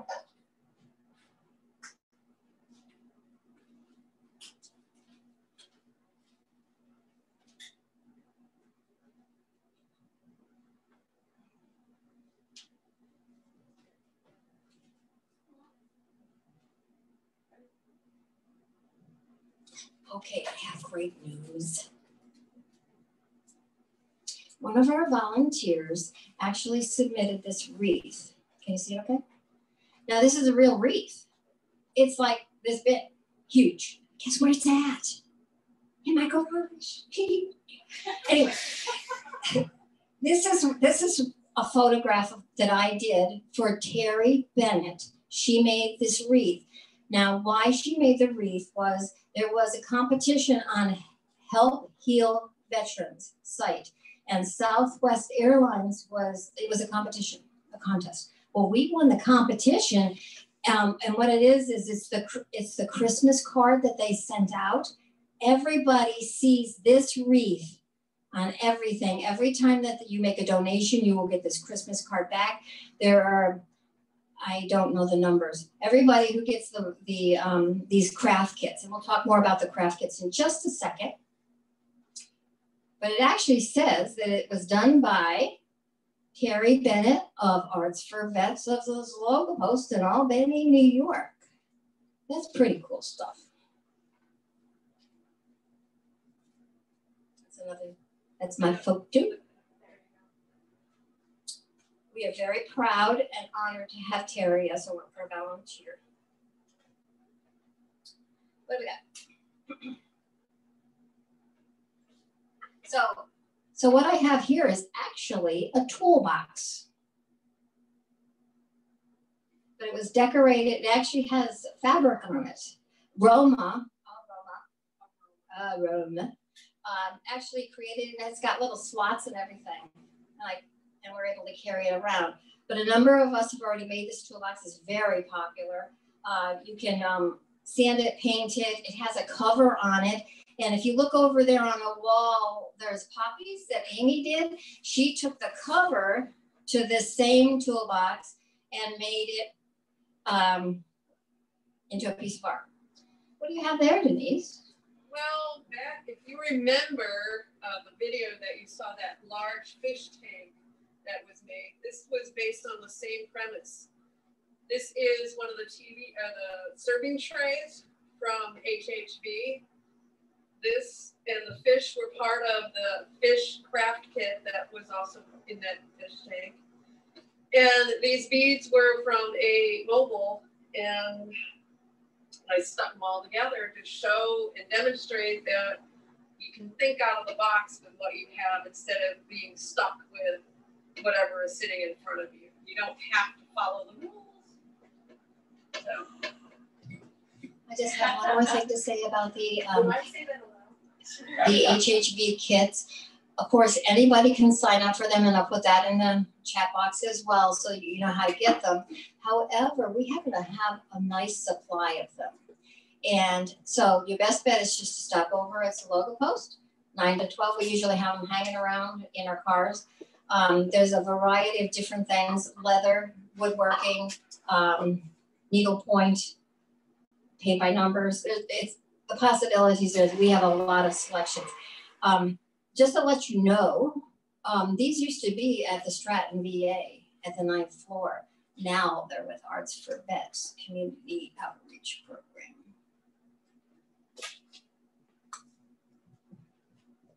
And with that, I think we'll take another little break. Thank you.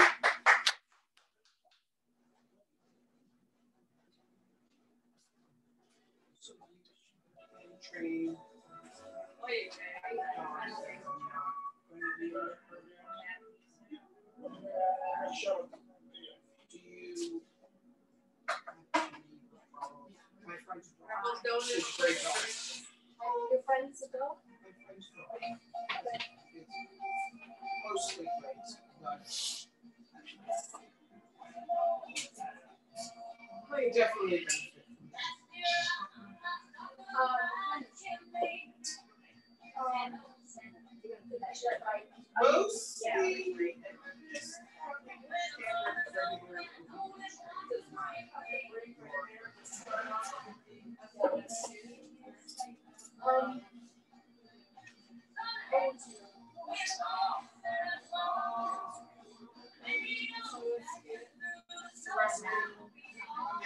like a beagle and something else.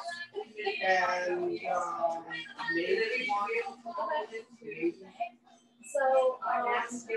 And then if there's anything like that, we can talk about it.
She does therapy doctoring, but she also does other stuff. So reach out to her. See if they can ideas, classes. I think that one of your relations is If I have a tendency to,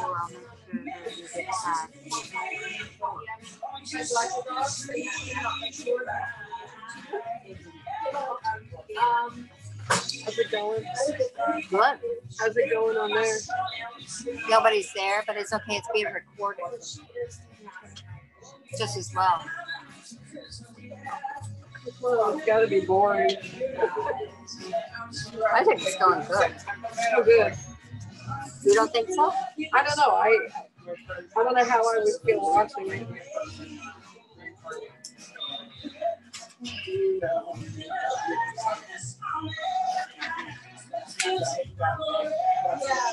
there are certain temperaments that are good for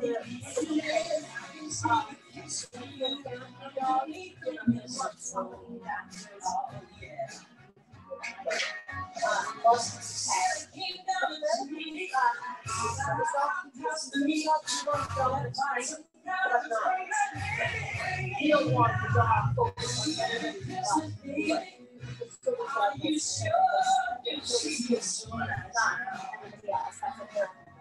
So, there's some categories to look for.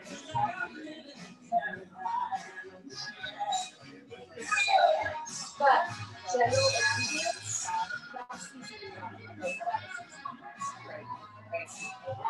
And really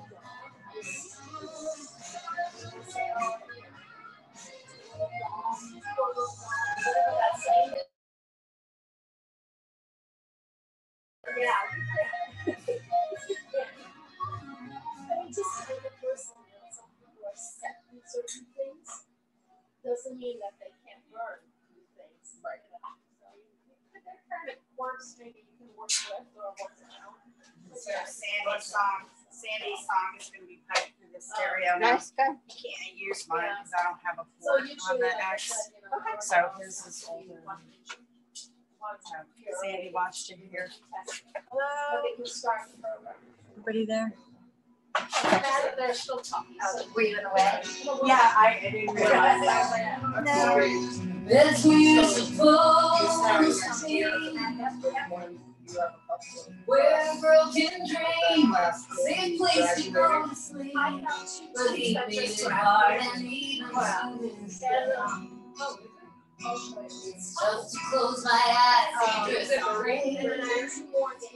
1980, woke up to a man who didn't belong in my barracks, so I decided to make a plan. Next night he showed up, I put tacks down on his floor. He went out, heard him scream, he didn't bother me before. You do your job and you do it well. You don't care what they put you through, they make your life a hell. No, they don't do nothing. You have to move off post, then those good old boys get hurt. Guess who they need the most that I have found? What goes around comes around.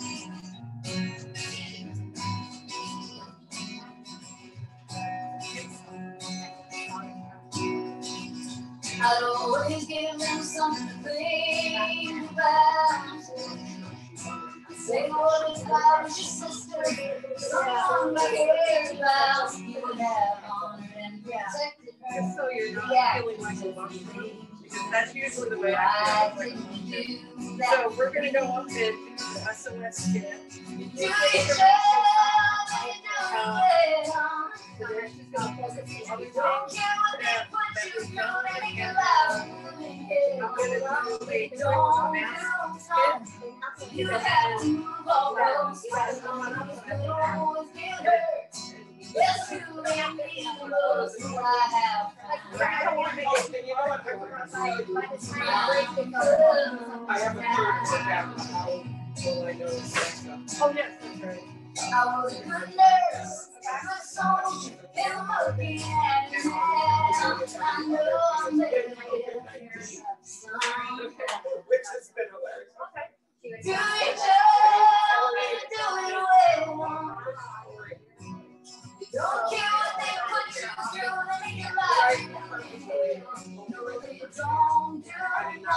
house. You have to move all those to get your nose. Yeah. I was like, oh, should I do it? Well, I purposefully didn't read any books. I didn't read the first page because I wanted to know what I didn't want to know what I was going to read it for. She's not a writer, but she, yeah.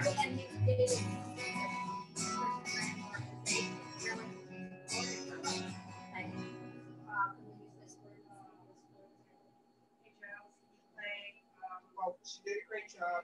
It was very intriguing story because I was like, it was an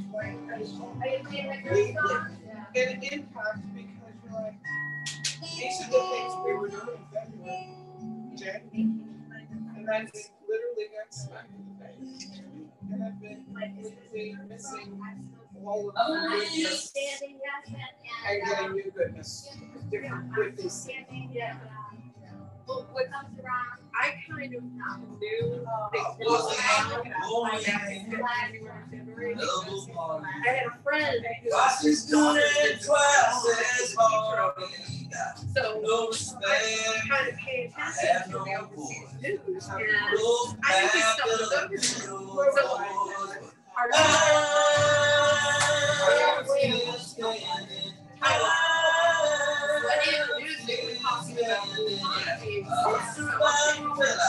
I also knew that in this country, they're all out wearing masks during these time years, especially, you know, like when they travel on planes and stuff. So I'm paying attention. In February is usually my trip down to Maryland to science fiction convention. So I'm like, am I gonna get there? Are they gonna tell me? Yeah, so this whole thing is going on. I'm driving back from the Garden State Park. Coming over with various people. They're gonna float something. It's gonna get back into the still standing. I was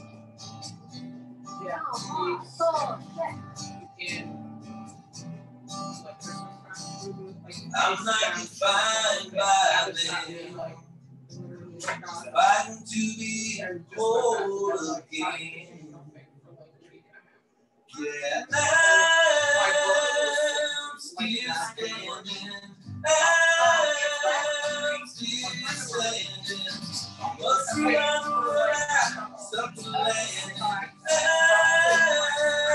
We were just like still standing.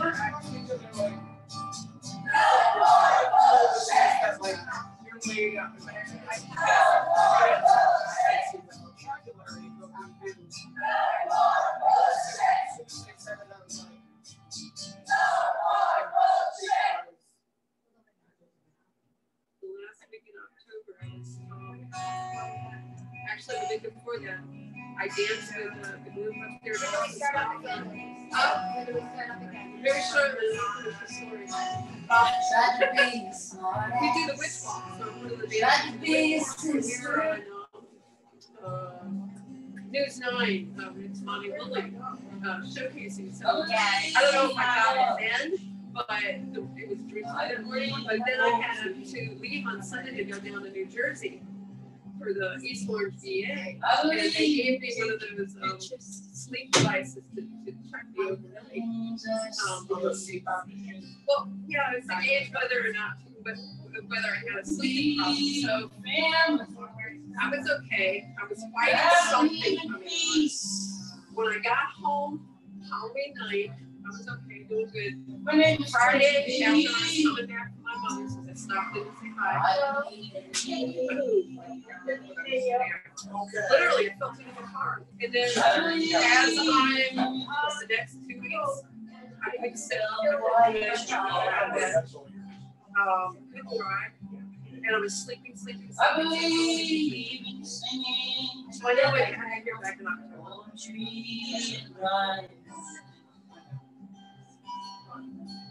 all right, I'll be here.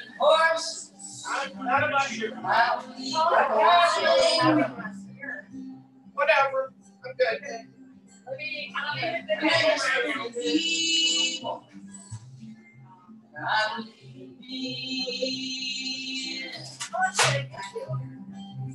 I believe in rain. I don't know the odds. I believe that the system is broken and it's tearing us apart. I believe in anger, cause I believe the truth will set me free. My name is Penny People, and I believe in me. Da, da, da, da,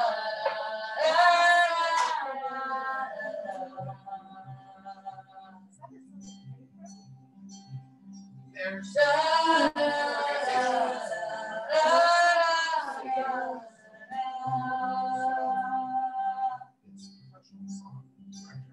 I believe in the truth and the goodness in all of us.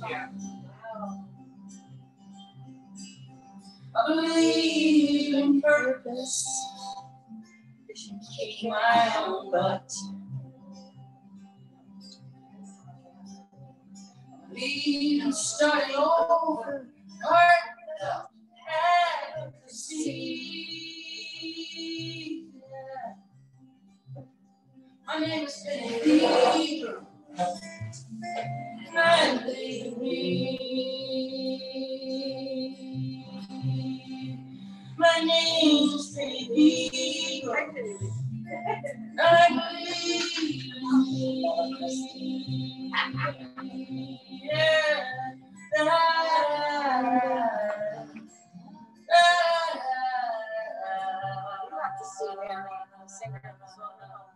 I heard about it. Oh my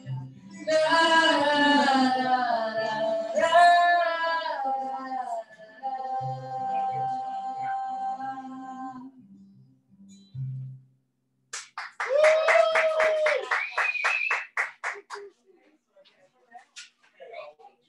Sir, yes, sir. Are you used to be taller, sir? Oh, yeah. That's right.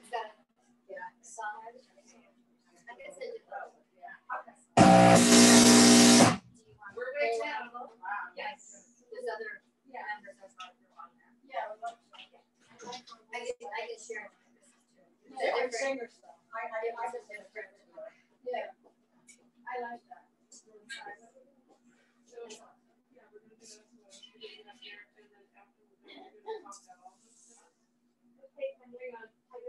Yeah, thank you so much for hanging out. Thank you. Thank you for coming out. I really appreciate it. I just want here. Okay. Is that okay? I don't mind hugging, but right now. I know. Thank you So so nice much. to see you. Thank you. So good to meet you. Thank you. Are you guys staying here, Diana? Thank you so much.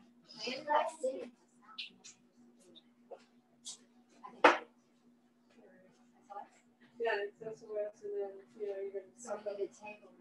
Yeah, we'll wing it up there. Hey, it's a skit, right? You don't think there's enough space? There's All enough right. space. Okay.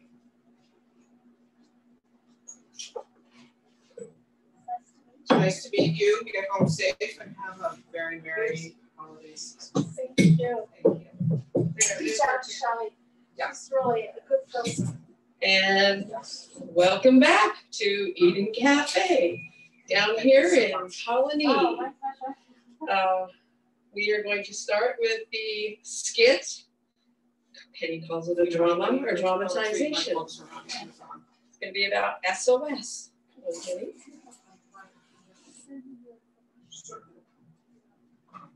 Thank you.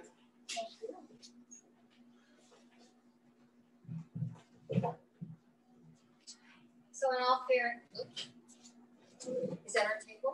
Yeah, that's our table. Okay, so you remember we was talking about Veterans Writing Workshop with David Surface. This is what I wrote, only we accidentally found it might be kind of sort of funny. We'll let you decide.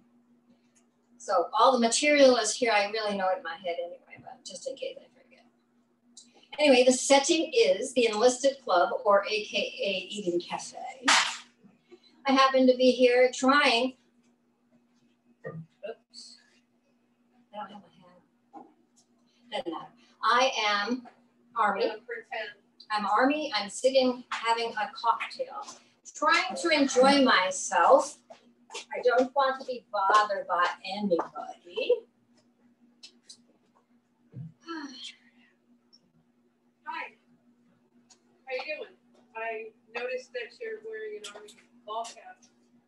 Mind if I sit down and enjoy you? Because I don't see if there's any other veterans in here. Well, if you must. What are you, Marine? Yeah. Okay. Well, yeah, I know, right? Well, what'd you do in the service anyway, Maureen? Well, I was a cook. A cook? Air soldier. Well, you know, they're kind of important. Oh, yeah, we are. Yeah. We hold a lot of power, too. You do? Oh, yeah. I guess so. If you think about it, we gotta get fed like 3 meals a day, 4 times, depending on what the service is. Yeah. Well, anyway, you know what? Do you happen to know that I was in the military for 20 years? Wow, you beat me. Yeah, yeah. I was in Desert Storm, but anyway, every meal I go to physical exercise first thing in the morning, probably 5. By 7:30, I am in the dining facility.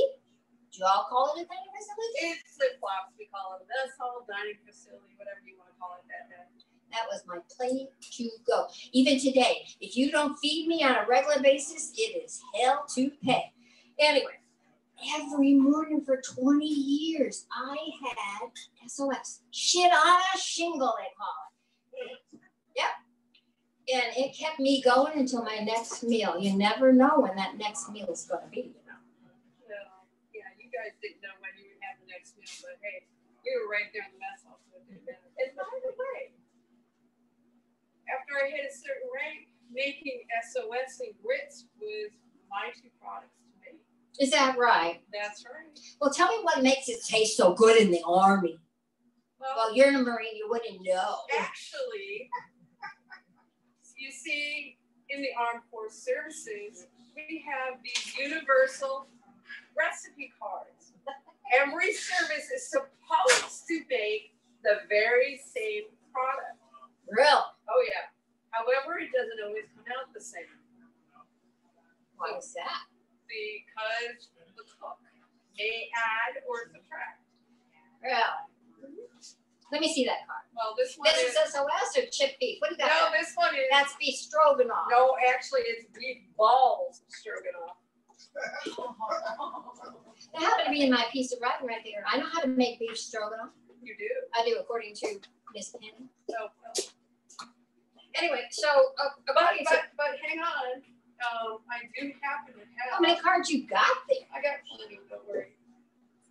Where the heck is it? Didn't you come to the EM Club for a cocktail? Well, actually, I was doing a project for a friend. She wanted to know about creamed beef. So, now creamed beef, not SOS. Well, actually, not chip beef. Actually, there's the chip beef card right there. Oh, here we go. Look at that. And by the way, did you know that every card is written out for 100 portions? And you have to decide, based on the menu, not on your whim, how many portions to make, whether it's 25, 30, 50, 75, or 1,000. Oh, boy. Okay, wait. So this says dried beef. You mean like that corned beef stuff that comes in a can? No, actually, it is dried beef in a can. It's probably those. Like C rations? Oh, yeah. Not C rations, but B rations. See, all these rations. You got F and G and all that. Well, C rations are individual. It'll all kill you. The B rations are like the number 10 cans. Did you know you can put bacon in the number 10 can? I don't think I ever came across that. I probably ate it and never knew, right? Probably in Desert Storm you did. Wow. But anyway, here is the beef SOS. Okay. So what's your question? Let me see. What's my question? What's this Worcestershire sauce in here? I don't put no stinking Worcestershire sauce in my ass. That's one of the things that gives it flavor. Maybe that's why it tastes so good for 20 years.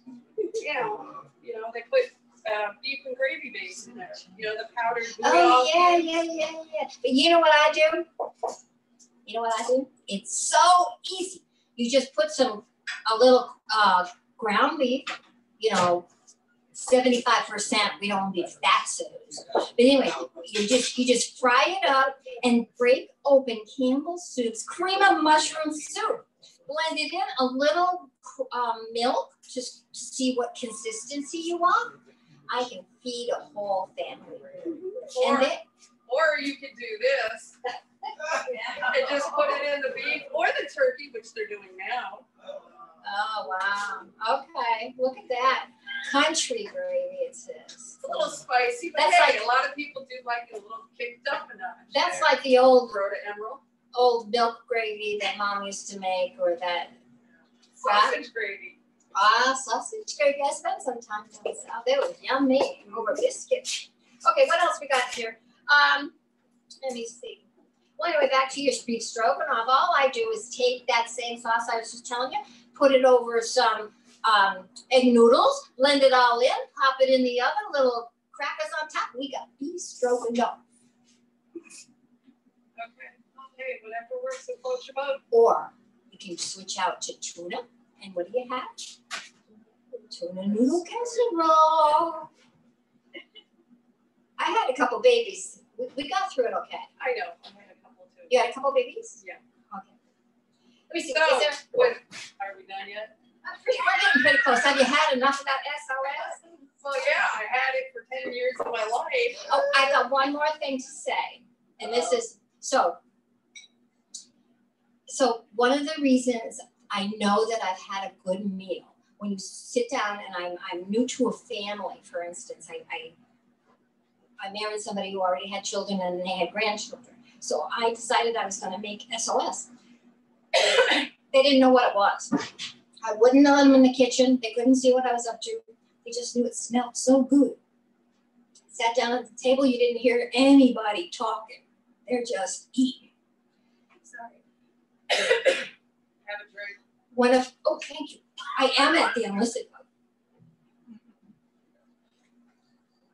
Anyway, one of my stepsons, the youngest, is kind of persnickety. Picky.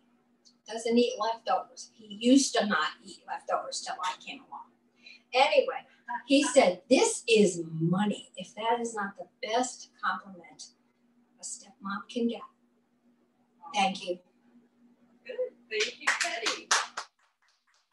And now Penny is going to talk about more of the things that we've done in Arts for Vets and to give those organizations some plugs.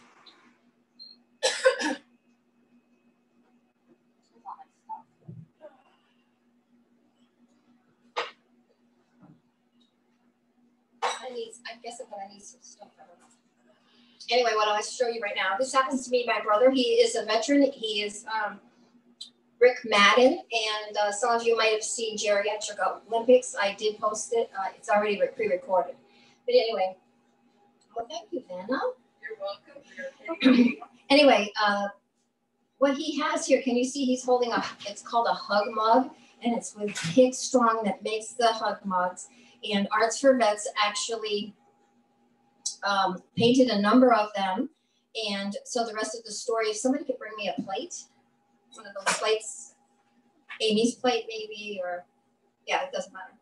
Anyway, so we painted these hug mugs, and then we got thinking about it. We gave our mug away. Well, now what are we gonna do? So we ended up getting plates and painted them with the exact same plates that the hug mug is. So this is Terry Bennett's. This one is actually Amy, and it's the Morse code, and it says hug. Isn't that adorable? The hug mug says just like it. Then we have, there are others. I didn't bring them all. And this is 2 flower with our poppies. So that's hug mugs with Hicks Strong. They give them out to all the veterans, and all of our veterans have received hug mugs. If you haven't received them, by all means say, I haven't received my hug mug. We're going through the file, see what we have left. Pretty good, pretty good. Want to bring up Carol to help out? Carol, would you mind assisting? So I can do the lead in. One of the writing prompts was, I will show you the writing prompts, and then Carol is going to let my voice rest. And she's going to read 3 veterans writing. So this was one of the writing prompts. These are all my pictures. Right? It was in, thank you. It was in Colorado, Bryce Canyon, I think it's called. We were on a train, and I was taking pictures of the people who ran it. So this is the engineer. And here's our conductor. Actually, maybe I shouldn't tell you that because that's what the writing's about.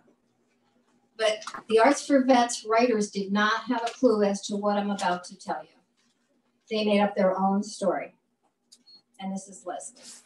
Now, I'm a tourist. I don't know the people from Adam. Okay, and here's the story for what Arts for Vets menu members came up and said was going on in these people's lives.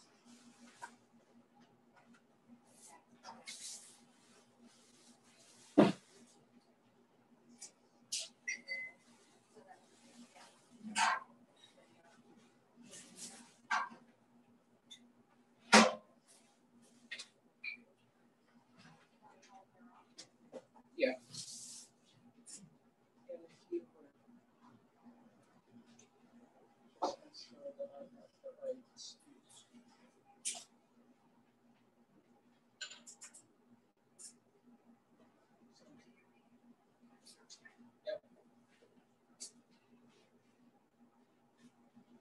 Hello, Facebook and Zoom.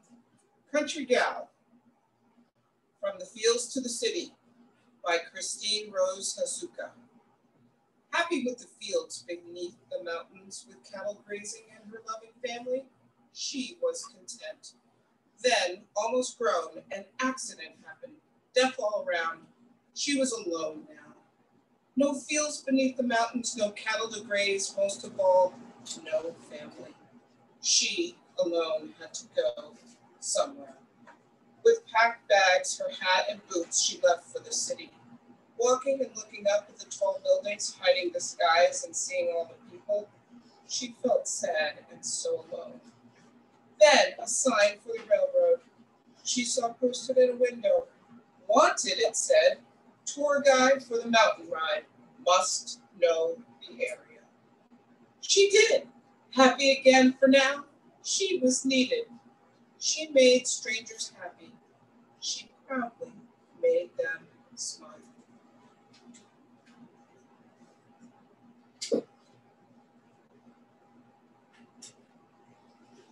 Colorado Train Station by Felix Bernardo.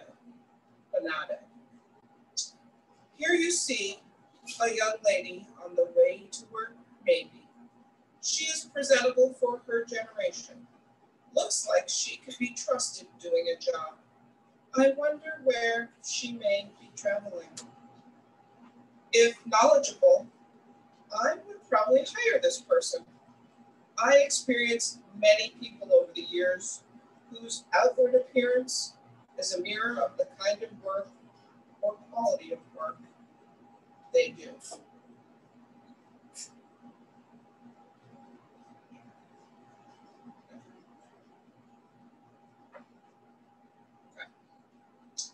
I am a conductor, standing strong and powerful, in charge. Walking the length of my train to ensure everything is safe and copacetic, taking everything in. The sounds of the train, every nut and bolt. How my train sits on the tracks, the hiss, and any other sound that you do not recognize or understand, but I do.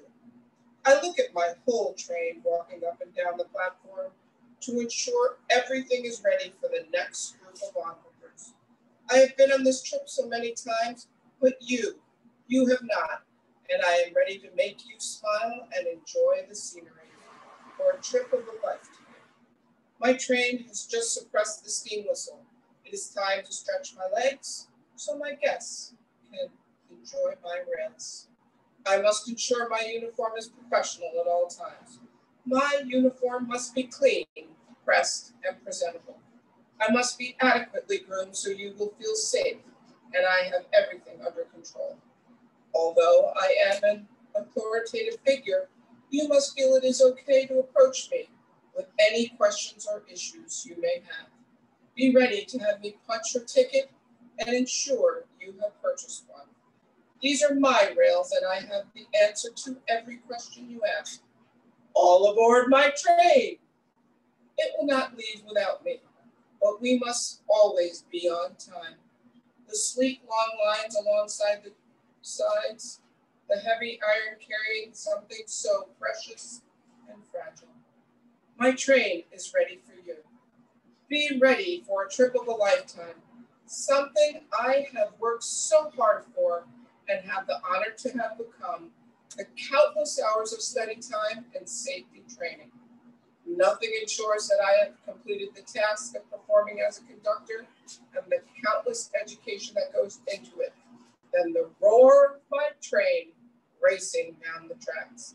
But inside my train, all you will feel is the slight bumps where my tracks have been joined.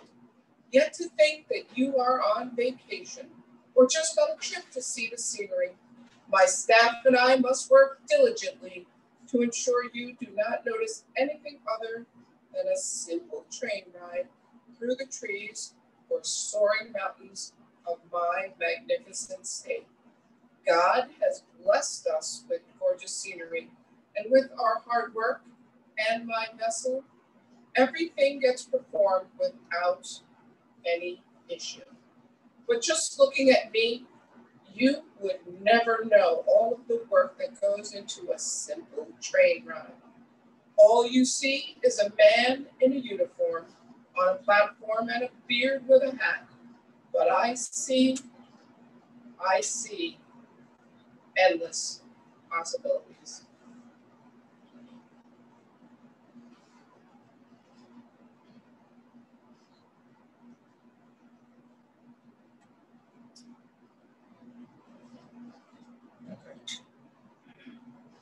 So now the rest of the story.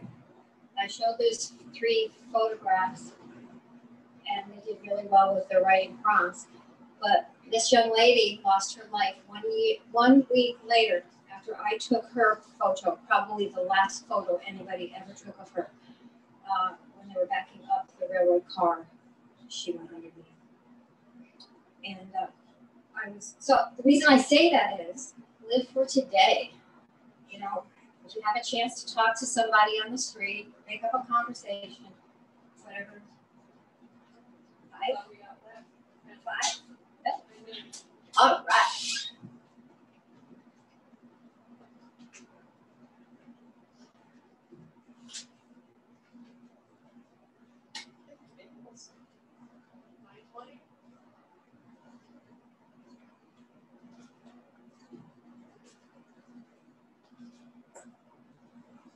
Facebook and Zoom.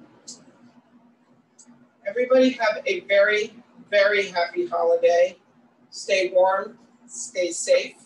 Thanks to Eden Cafe, Joe Ventura and staff, everyone at Arts for Vets, whether you're in person or online, thank you so much for taking your time, putting all the work together, your artwork, your creative writing, and just general purpose, thoughts, time, and efforts are greatly appreciated.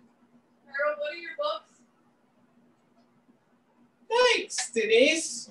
My books are How Will I Know It's Santa, Cold Pressed and Just Brewed Poetry, Full Fat and Gluten-Free Poetry, all available on Amazon.com and select bookstores around town here in Albany and as an ebook. Our last piece is called Memoir of Felix Bernardo, by Christine Rose Hazuka, also known as Two Flowers. Partly because of Felix and Penny, I am here today and proudly a part of Arts for Vets, support our troops group at the Zaloga American Legion Post. Felix was more than my neighbor. He was my friend, a fellow vet, and my teacher in a way. We put crafts together like my birdhouse. Then it got hung just right. He taught me how to help him, helping him with advice and making of the wooden pens. Of course, Felix did most of the work. He built the shadow box for all of us to work together in painting the background and fish. We all painted the real door that is here today. Felix and I traveled together to all different groups and activities, some close to home by the Hudson River, some further away. Sometimes we would lose our way and go around in a circle, then laugh when we found the right road and would arrive at the destination. We enjoyed learning about horses, how to approach them, how to groom them, and how to talk with them. Kenny, Felix, and I went to Washington Park after the Tulip Festival to take pictures and walk together. Our group was fortunate enough to have a time of music therapy at the Zaloga Post. Felix right away told us all about the harsh sisters that would allow him to sing with the wouldn't allow him to sing with the rest. While listening to us and knowing he was enjoying the sessions, he decided to become part of us by talking to the words of Green, Green Grass of Home on stage at the Troy Seniors. Later, I will always remember hearing one of his favorite songs and the words he would say out loud. You hear me? I get a lump in my throat when I hear it in my mind. Many a time, we would join with our group to have lunch somewhere and maybe a beer or two. Sometimes I would invite him to my home for lunch and we would watch an old movie, especially an old Western. He would have me to his house too, to do a simple chore or just talk. The garden was a special project between him and Penny, but I got to enjoy tomatoes, squash, peppers, and other goodies that they had planted and took care of. At group, we made Christmas cards to send to the troops. Pasting some of the pictures we had taken to remind ourselves, the soldiers of home. I am hearing Felix saying, "Oh no, not another picture." He had so much patience. I'm remembering today and often Felix, our friend, our comrade, and we'll always think of his kind and encouraging words and see your wonderful, uplifting smile. Rest in peace, Felix. There's a PS. Always, Christine. I am so thankful you are not here to see the effects of this darned COVID-19 pandemic and having to deal with Zoom instead of being together with our fellow vets. It is frustrating because most of the time I miss most of the group, not being able to operate correctly, nor hear, nor see clearly. I hear you laughing, Felix. It's not funny. Thanks to all of you. Stay safe. See you in 2021. All right, let's give a big round of applause to Penny Lee and Arts for Vets and Friends. This is Joe Ventura from the Eden Cafe saying, remember, the Eden Cafe, the best little coffee house this side of paradise, where the sun always shines. Good night, everyone. Good night. Good night. Oh, sure. Do you mind?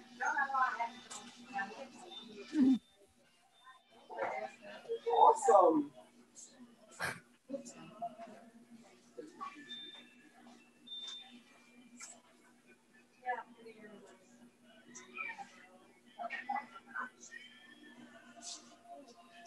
Fabulous, fabulous, fabulous. Chris, you can give I her, was just gonna say, keep it asleep. We're long-winded. You. Fabulous job. Thank you.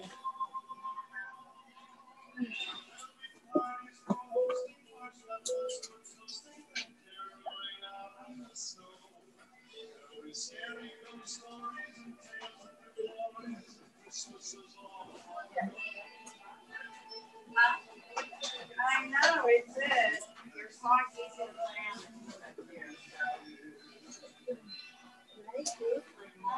Oh, thank you. Woo, cool. Awesome. Thank you.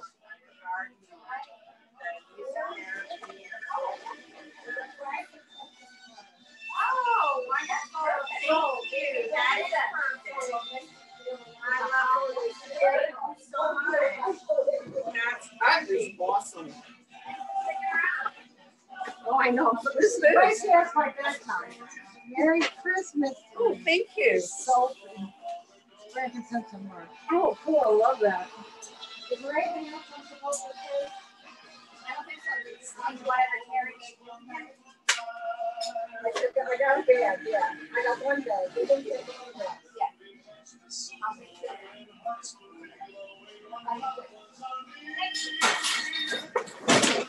Oh, there's double shirt on ground. Oh, wow. More things in your closet for Halloween and Let's see. I'm dropping something off to Pauline. no, on this phone. Yes. Yeah, I gotta arrange that. Kenny, do you need help taking anything to your car? Or are you good? I think we'll be okay. Are you sure? Yep. Thank you. Thanks again so much. I know you have all these extra bags, right? Yes, we'll take care of it.